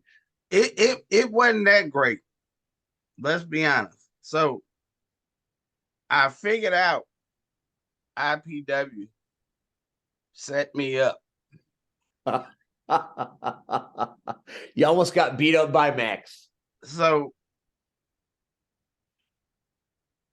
actually, that's kind of Backwoods' fault, isn't it? For not being no. He informed IPW offices of what happened, and I'm sure IPW reached out and probably sent out an email to Max, and Max, being Max, just did not give a damn, and he showed up anyway. Now, problem is, I gotta address it. And the problem is, Max been drinking, which that ain't no shot, but now I gotta tell Max, Backwoods ain't there, and it ain't gonna be no contract signing for the steel cage. Here's my problem. Not the funny Why part. IPW, y'all want to put me in that position? Why me? Why me? Why you didn't put your regular liaison in that damn position? Because he already fought. He already no. I don't give that. Why did you not bring the president out of the damn IPW tower and bring him down so he can confront Max Holiday? They don't consort with the common people. You let me have to take the fall. And let me have to tell Max. You got to earn your money. I knew, first of all, I always earn my money. I'm me, damn it. My name is worth money, period. I knew things wasn't going to go good. I stepped out of the ring. Do you think that stepped Max Holiday? No. He took his wallet out first. No. And then he handed Jamie, the photographer, his beer. First of all, Jamie, I'm telling you now, if you ever hold a damn beer and I'm about to get my ass whooped again, you will be walking the hell home, period. I will not ask you a question. I will just get in my damn car and I will leave your ass in Richmond Park. Now, back to the damn story. I got you, Jamie. Don't worry about it. You'll get home. Okay. Let it happen again. See if it's okay. Anyway, and then this beautiful woman, she was sent from heaven. She was one of God's angels. Oh, I could see her floating down now. You could see something floating. There was some floating going on. And God said, you will not hurt my child today. And she protected me. That's not what God said. God didn't say any of that. God said you have $1. And God protected me from the evilness of Max Holiday. And she stood. God turned IPW into the champagne room. She turned, hey, wherever red goes, listen to champagne room. That's what I'm saying. She stopped that evil bastard Max Holiday from hurting one beautiful hair on my chin. Sometimes Max watches, not all the time, but even gonna hear you call him a bastard. There's gonna be a Max Holiday C Red match coming soon. He ain't gonna be there Friday, so I ain't worried about it. So again, so then the regular Mr. Liaison want to step in, and then he want to calm Max down. Don't get mad at me. Don't get mad at me. I was doing what I was told to do. Yeah, me. Yeah, not you, me. But all of a sudden, then, then he got upset. Max trying to get all upset. They got baby crying. Oh, well, she wasn't crying, but she was yelling. You upset the LIM. You upset your grandchildren. I didn't upset nobody. I was just doing what I was told. I was doing what I was told. So eventually, the liaison, the real one, got Max calmed down and out the ring and told them that hopefully June 25th, 2023, back at the VFW Hall in Richmond Park on Governor's Highway. We will have official contract signing, hopefully, between Max Holiday and Backwoods Brown.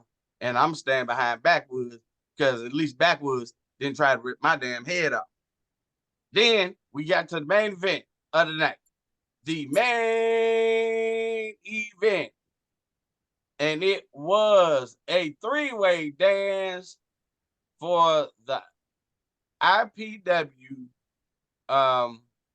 what's the damn title?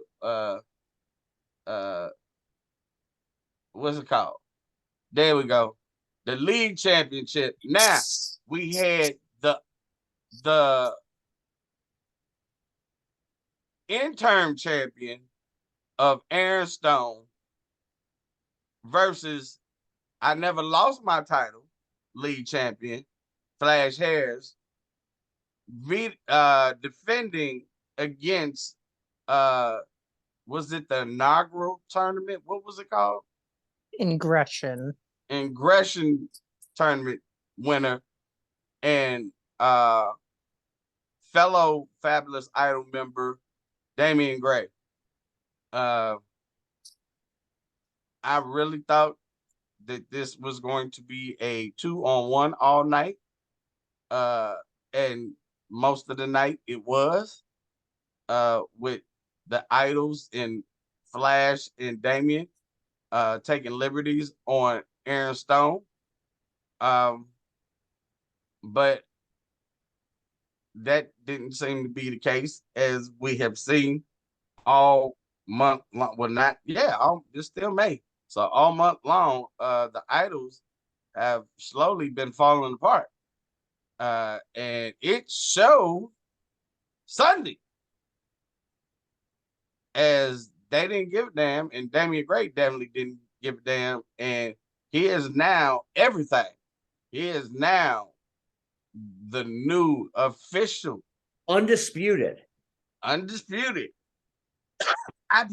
League champion. So congratulations to him, I guess. And after that, Aaron Stone made the speech, and I made the speech. And, whoa. We're not glossing over that moment. well, I mean, Aaron Stone he's going on to bigger and better things, and not that we don't think in IPW we're bigger and we're better, but the young man has opportunities that we all wish we had, and he's going to pursue his dream. And he told the fans of IPW, thank you for everything they have done. Thank the locker room, thank the management, and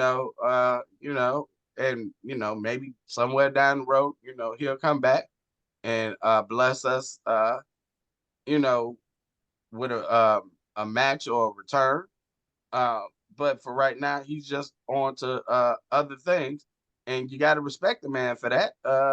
He was in the first main event of IPW, and he ends his tenure in IPW in the main event. So that speaks a lot of who Aaron Stone is. I wish him well. I wish him nothing but the best. I hope all his hopes and dreams come true. Now what else? I think that was it. Now, everybody went home, and we all had a good time. I think, except for since Max Holiday and Russell didn't have a good time. Well, Russell. Oh well. Hey, but now you know what? But that makes it closer. He understands LeBron's pain a lot more right now. Mm-hmm. Exactly. It was fun beating Russell in my Air Jordans. Don't think that I didn't appreciate that for a moment. Aaron Stone going on to bigger and better things. It has been a very common theme at IPW for a long time that you're just visiting. Watch, come back and see it. It's really, really a vibe that I think parlays well as Aaron moves up to bigger and better things, and we certainly wish him well, because having been stamped by Stone is something that I'll always look forward to, or always remember fondly. So that was IPW. The next show in June, God only knows what's going to happen. Stay tuned for match announcements and card developments. You can only imagine. I mean, that was May. What the hell is June going to look like? So I can't wait to see where we go from here. Saturday night, Crash Tested Wrestling. See, Red, you are bipolar. How am I bipolar? You are just you got your children. Your ARC. You are the leader of the ARC, and you came and hit 2/3 of the ARC with a steel chair at the end. So is it the touches, or is it the ARC? Is it Marche, or is it the Kang? Because it is all day Marche. I'll tell you what, at Destiny, where do your loyalties lie? With Marche. Now, don't think for a minute that I don't see right through you. you don't do think for a minute that I don't see where you're going here. You're all Marche right now. And when Marche and Mercer get to the point where Cody is rendered unconscious and it's Marche versus Mercer, don't think for a fucking second that I don't see you getting in that ring and clipping Marche with that chair and helping the Kang bring the title, keep the title at the ARC.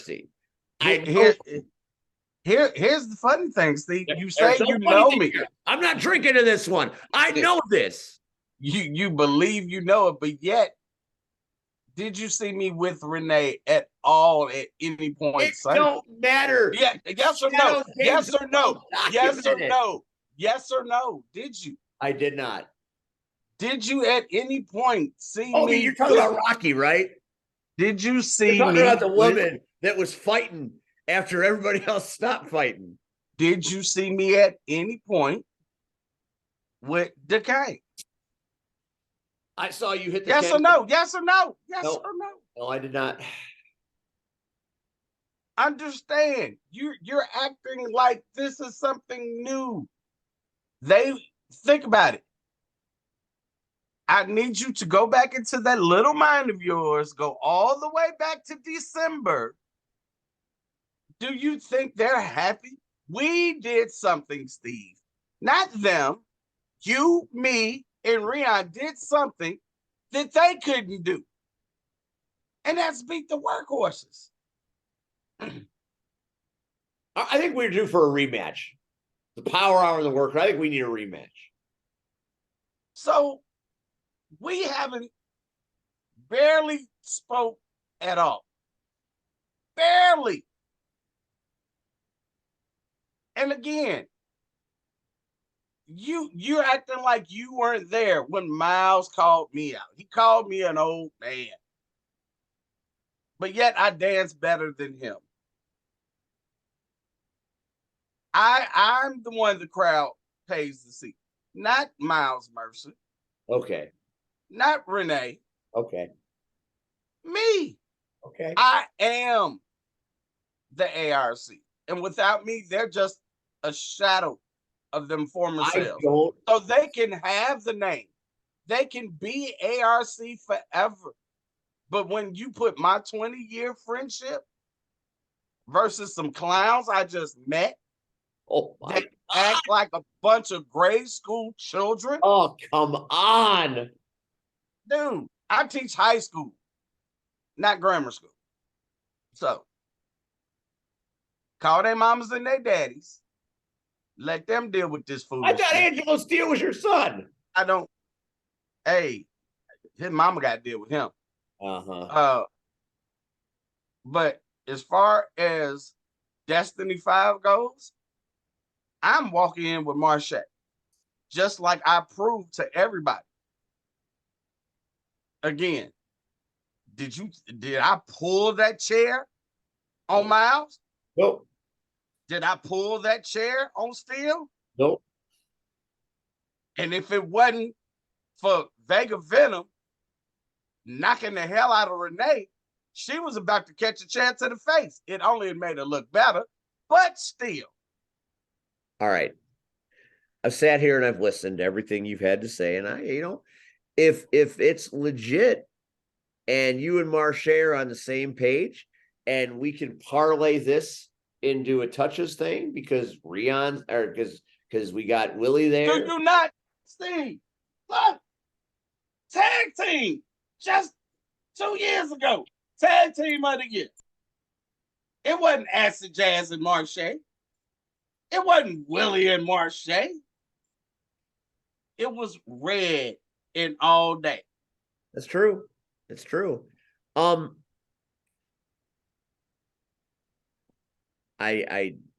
disrespect, Oh, but here it comes. but I have known you for a while, and I have. But have you known me longer than Marche? I have not. Okay, then. But the Soul Touches, as great as their history is non-existent in the world of crash tested wrestling. However, No, disagree. well, The they're Soul there. Touches, we appeared at Destiny too, sir. Not saying you didn't appear. Undefeated. But what I'm saying is, in crash tested wrestling, the ARC is legendary. And it seems to me that C-Red is the grandest player in the game, and the strategist, the cerebral assassin nature. Oh, I'm Triple H now. Hold on. You're not Triple H. I'm on. giving you. Go ahead and spit. Go ahead and spit. Do it. You have to clean that shit up later. Oh, that's just lame.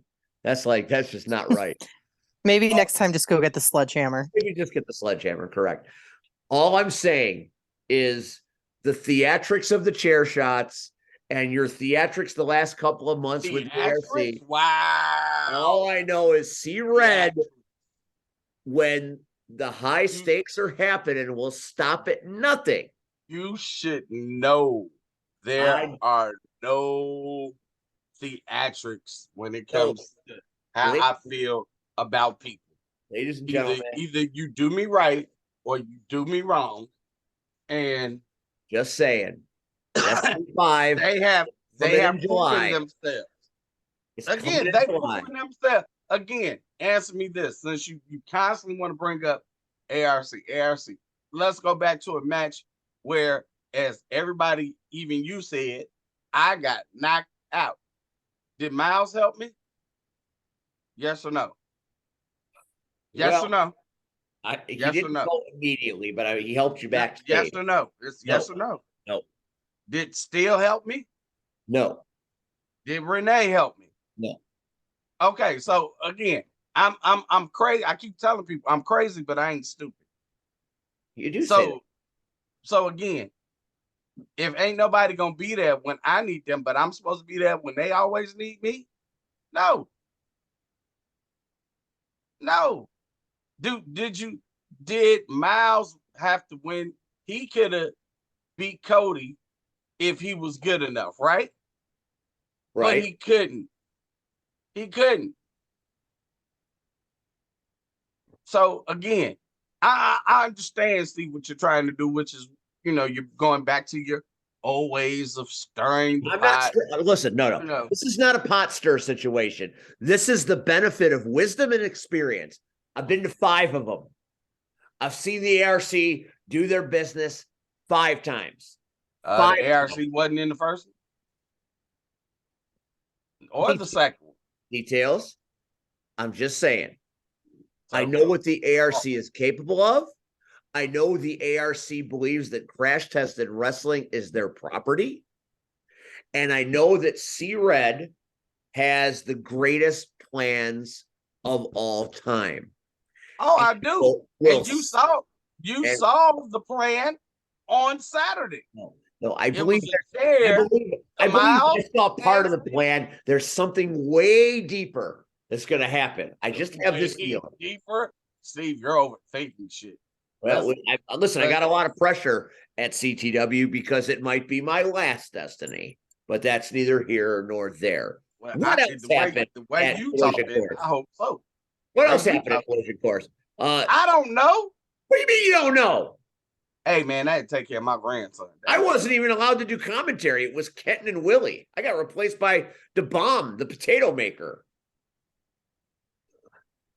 All I know is, let's see, Steele won a career match versus Yeah, he and John Francis. Listen, I know I dog Steele a lot, but that no holds barred match, that street fight was that was some awful punishment, and D'Angelo Steele showed me something. Actually, D'Angelo Steele had a really good weekend of excellent action, and he raised his worth to me because that dude can go.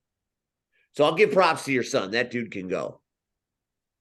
Told you, that ain't got nothing John to do with Francis it. is gone. That's unfortunate. We like him. What else happened, Red? Then there was a lethal lottery match. It was Joey Mayberry versus I don't know. Hey ref, help us out. Rion's on autopilot. Yeah, I don't know. Joey Mayberry versus Rayon is an actual pilot right now as he is driving, but no, Yeah, it doesn't Steve. matter. It's totally fine. It's Joey Mayberry versus Joey Dalton. The battle of the Joeys. Oh, okay. 2 Joeys. All right. I don't know who won. I don't. Mayberry won. Oh well, there we go. Mayberry won. All right. Dad Bod Demigod was victorious. He should be at Crash Tested Wrestling every day. I love that dude. Right. Then I believe it was a tag match. Again, I don't know. I'm just trying to go off literally the top of my head. Because you're thinking about how you're going to screw Marche right now. No, I'm trying to remember what happened Saturday. Shit. All the white that was walking around. Thunder Turtle versus Diamond and Schwartz, I think. Schultz, not Schwartz. Schultz. Schultz. I'm thinking of Laverne and Shirley. Or may the Schwartz be with you. I think you're thinking of Shots. If you're thinking of Laverne and That's Shirley. Shots Brewery, so you're wrong both ways. Hey, I knew it was a beer brewery, damn it. Demino, Ashback Incorporated. None of that was right. None. I don't know who won that match. I don't. Turtle Thunder won. Turtle Thunder won. Oh, okay. There we go. That was match 3. I don't know. That was match 4. That was match 4. Oh, okay. That was match 4. Match 3 was Ace Bradley versus Chris Miller. That was my favorite. Well, might have one of my favorite moments because Ace Bradley punched Cameron right in the face, and Cameron went down like a sack of bricks. It was amazing. Oh, okay. Did we had an intermission? I guess. Yeah, there was an intermission. I don't know. Contract signing. Intermission and contract signing. Then it was the contract signing. I did come back in for that. And all I saw was Cameron talking a whole lot of shit. He really needed to shut up. Steve told him to shut up, sign the damn contract. He still took 2 minutes to sign the damn contract because he kept opening his big ass mouth, his big ass head. And then Steve took his big ass head and knocked it up against the big ass table. So I laughed and walked away at that point. So it is confirmed that at Destiny's 5, it definitely will be the GM Steve Arndt versus no, you're not Stevie Two Belts. I'm bringing my belts. I'm bringing my belts everywhere. You're a GM. I'll be the GM. I'm still Steve versus Rachel said I'm Stevie Two Belts. I'm everywhere. The Don in what we will think this to be short and sweet. Special attraction.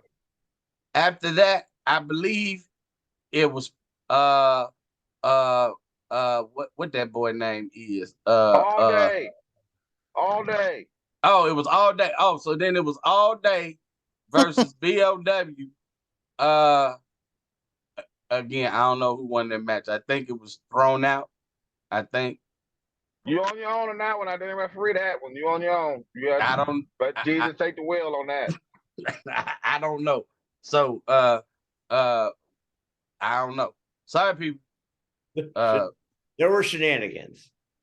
That was shenanigans. Okay, well, there go Mr. GM. He should know. Why am I doing all damn talking? The GM sitting right damn here. People have very clearly said they don't want to hear me talk as much. So I'm giving. I mean, people love you. Everybody loves Red. You said so yourself. Plus, you're one of the people in charge of the goddamn place. No, I ain't. What's going on? No, I ain't. Don't tell that lie. Then it was supposed to be it was another lottery match. Goddamn shirts. What the boy with the ugly shirt? Chip Walker. Chip Walker. There we go. Chip Walker. Well, he did have his Letterman's jacket on. He did. Chip Walker versus the whoever Potato Factory. It was supposed to be whoever it was supposed to be, but Willie came from the broadcast booth and stated that he was very unprofessional and did not bring his wrestling gear.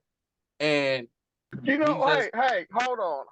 I'm about to pull over. Hold on. Let me tell you something about unprofessional shit. Hold on. Let me pull over. Hold on. Pull over here. I hope my headset works long enough for me to say with this thing, and then I can continue on driving. Look, okay. I watched this man, Willie the Bomb Richardson, sit there and yell at people while not yelling at people. And while he was yelling at people, I watched him take his teeth. I watched him. It's on camera. Took his teeth out and handed it to a fan. Hand it to a fan.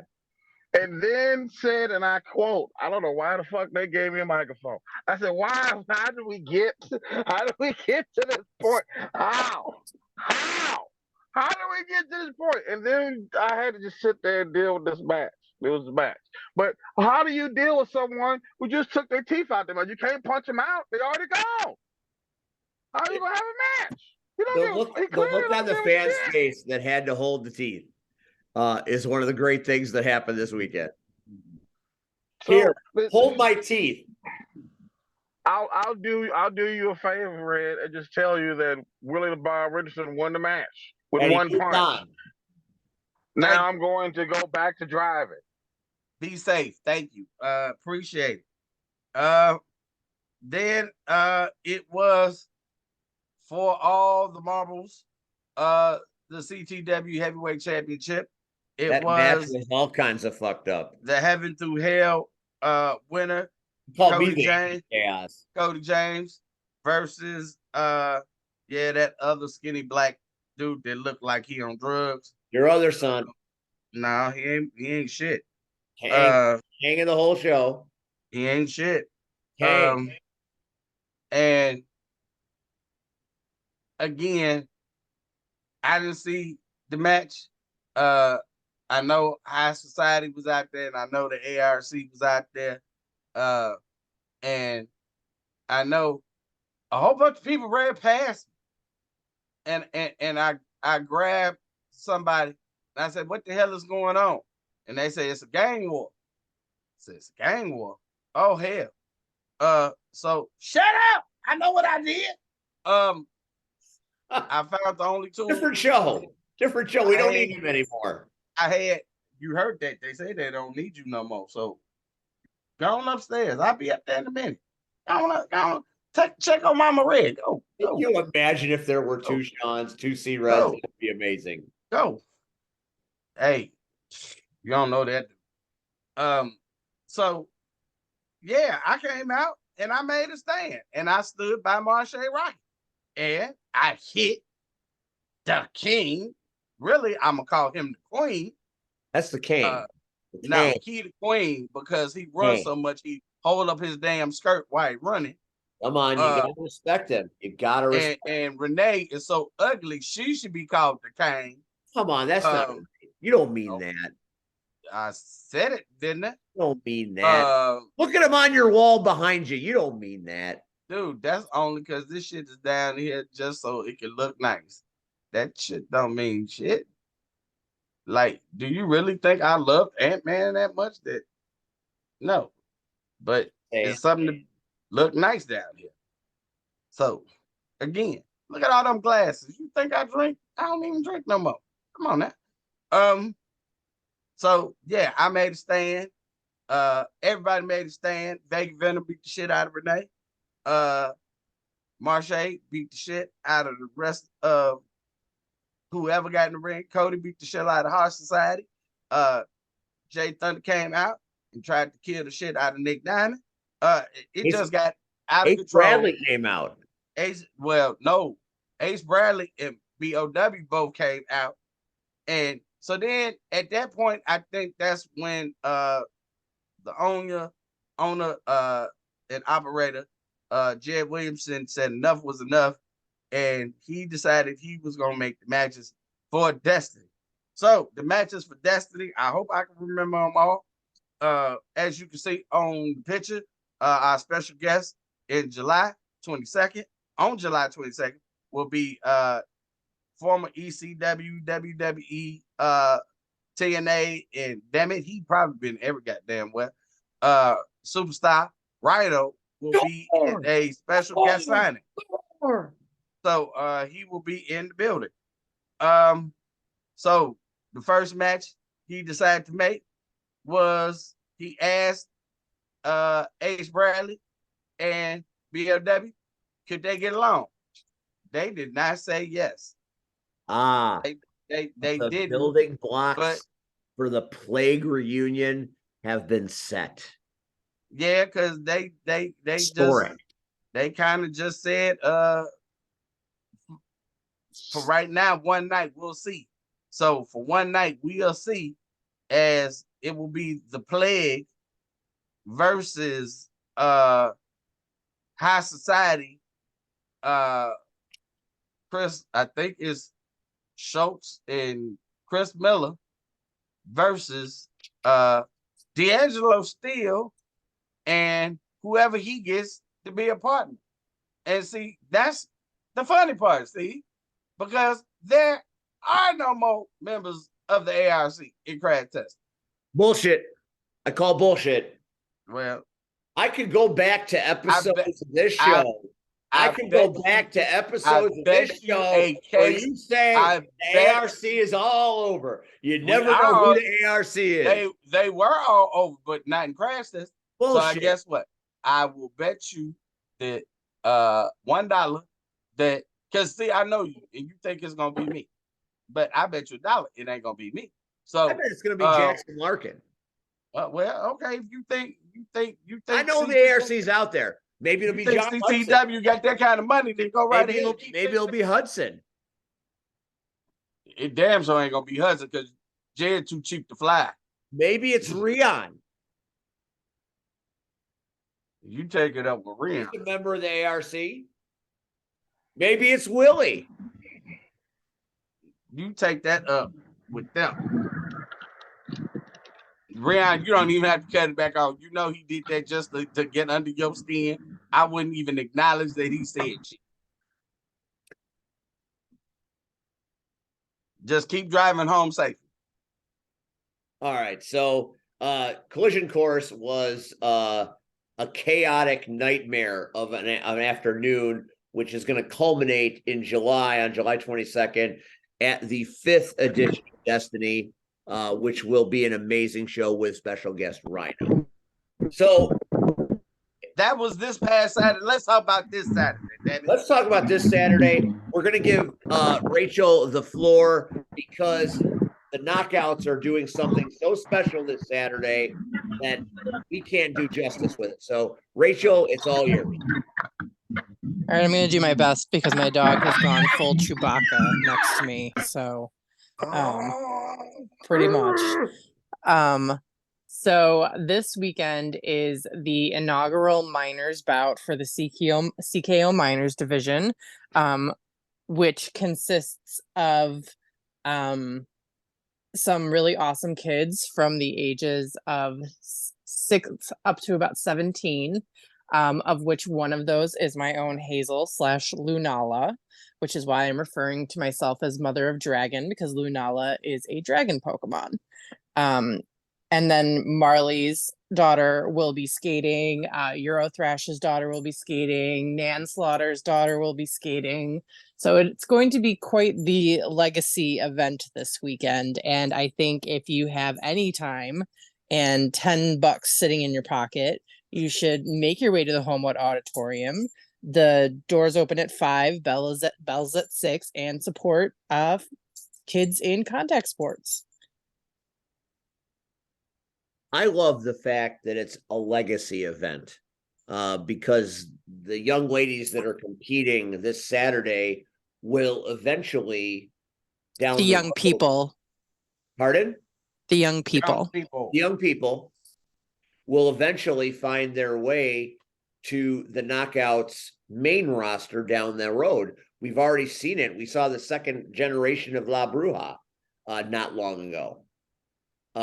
So I really appreciate, in every sport, legacy is a cool thing.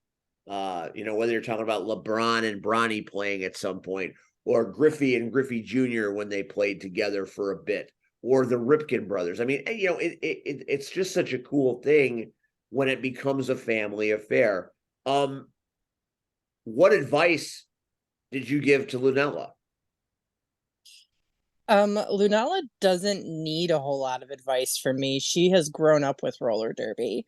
I joined roller derby when she was 3 years old, and this has been our community since then. That's 8 years now. She has been watching me for all of that time. She's come to practices, she's watched me in bouts, and she's picked it all up. I mean, watching her skate is like watching myself skate sometimes. She's very intuitive. She's very quick. She doesn't really have to be told a lot of things that usually come with time and experience from playing, because she's had it played out in front of her with so many different teams and so many different skaters for such a long time.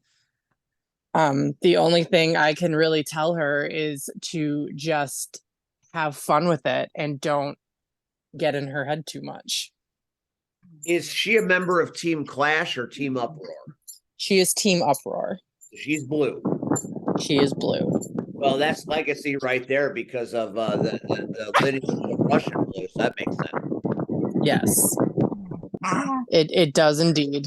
Although Marley will be, sorry, Rosie, we don't need the Chewbacca right now.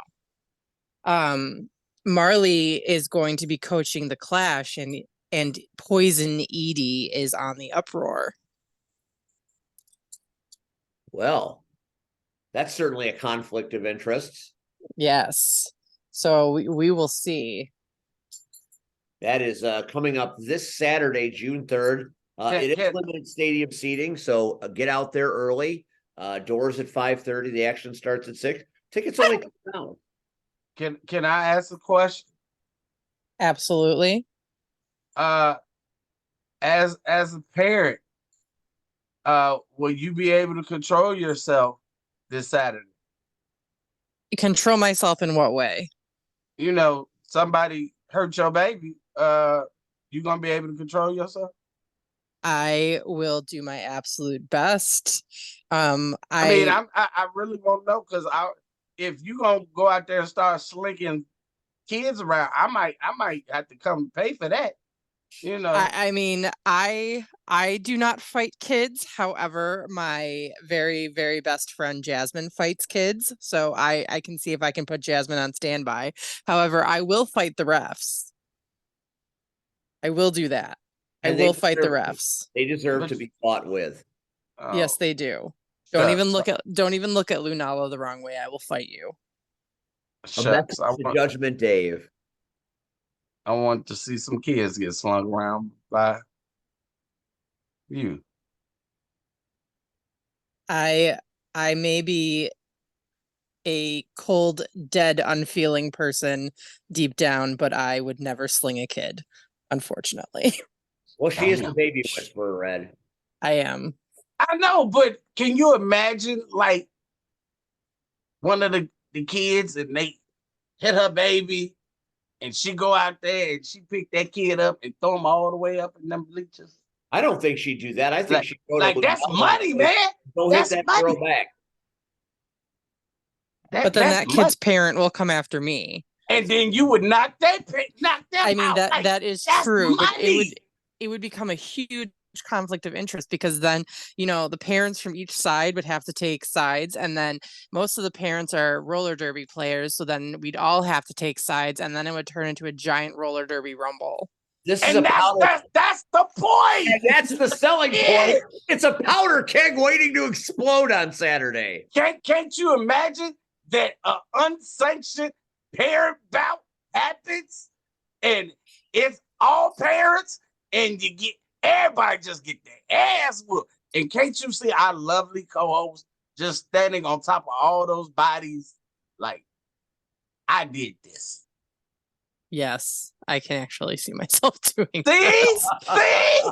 It's all So I'm out. not We that now far know how off. this is going to end. Well, if you can make your way there, Red, I will attempt to sling some children for you. Don't don't say it, because I will surprise your ass and walk in the door and be like, "Where the kids at?" Start slanging. I mean, I will be there in Russian blue gear, so all I'll need to do is put on my skates. Shit, you don't even need to do that. Just grab them and slang them. Shit. Okay, I can do that. Or punch a dad. That's what I really want to see. I want to see you punch one of their daddies in the face. Like, I heard what you did. Crimson, please don't take any of this literally. This escalated quickly. I mean, the only daddy I would punch in the face at this point is the hot rod. So, there you go. Hey, if he got to get it, he got to get it too. Hey, you didn't take the damn garbage out. Bah! You didn't clean up the dog shit. You still haven't taken the console off the back of my Proform Carbon CX 6 months after I asked you to the first time. Bah! Yep. Right in the kisser. Right in the kisser. See, I keep that. I'm channeling my Ralph Craig. And you say I'm a pot stirrer. Hey, I learned from you. I learned from you. Let's not talk about that funny part. All right. This Saturday, Homewood Auditorium, CKO presents the Minors Division. It's going to be amazing. Support the roller derby please support the roller derby. And until they return in August for the second half of the 2023 season. I am going to have to leave you all because I have realized that I do not know where my other dog is. Uh-oh. Well, we're saying goodnight anyway. So all right, the one dog eat the other dog? Good night, Rachel. She's too little to eat him, but I wouldn't put it past her. All right. I love you all. I'll let you know if I find my dog. Your dog. We'll see you Saturday. All right. See you Saturday. Thanks to Motivation Mike for being a great guest and telling great stories. Thanks to C Red for doing yeoman's work tonight. Thanks to Rion for making me laugh, and a myriad of other things that I'll never be able to thank him for. And join us next week on this program. You didn't thank Rachel. Well, of course, Rachel, I just said thank you for enlightening us with the roller derby and slinging children. Nah, you just said it. No, I just said. And next week on this show, once again, we dip into the Wrestle League pond. Damn, how many is it of them? Shit. A lot of them, but this is a good one. I'm looking forward to talking to this young man because I think of all of them, I think he might have the highest ceiling. So on this program next Tuesday is the one, the only Shaq Jordan. Okay. What? He's like Marche Jr. There's only one Marche. Well, there's only one Shaq. Who's going to be better? Marche's already been there. That's like comparing Jordan and LeBron again. No, it's not either. Yeah, Shaq it is. something. How can you not love Shaq? What's wrong with you? Yeah, What? Yeah, all right. What? yeah, Come on. yeah. Man, we've got a lot to talk about next week. Thanks for watching the Power Hour. Thanks to Beyond Skills. Thanks to C Red. Thanks to Rachel. I'm Steve, your IPW alternative champion. We'll see you next week on the Power Hour. And right? Why are you looking like that? You know what? I just thought about it. You didn't thank me, so I'm offended. Cut the camera off. I'm offended. I thanked you. You didn't thank me. You Cut the said camera thank off. you for doing yeoman's work. No, you didn't thank me for putting that on your belt, on your shoulder. So Thank cut you, the camera off. for putting Cut the this on camera off. my shoulder. Cut the camera off. care I'm of done. me. I'm done. The thing with you was the camera guy off. you set upstairs. Cut the recording The guy off. you set upstairs. Cut the recording off. Good night, everybody. Good night.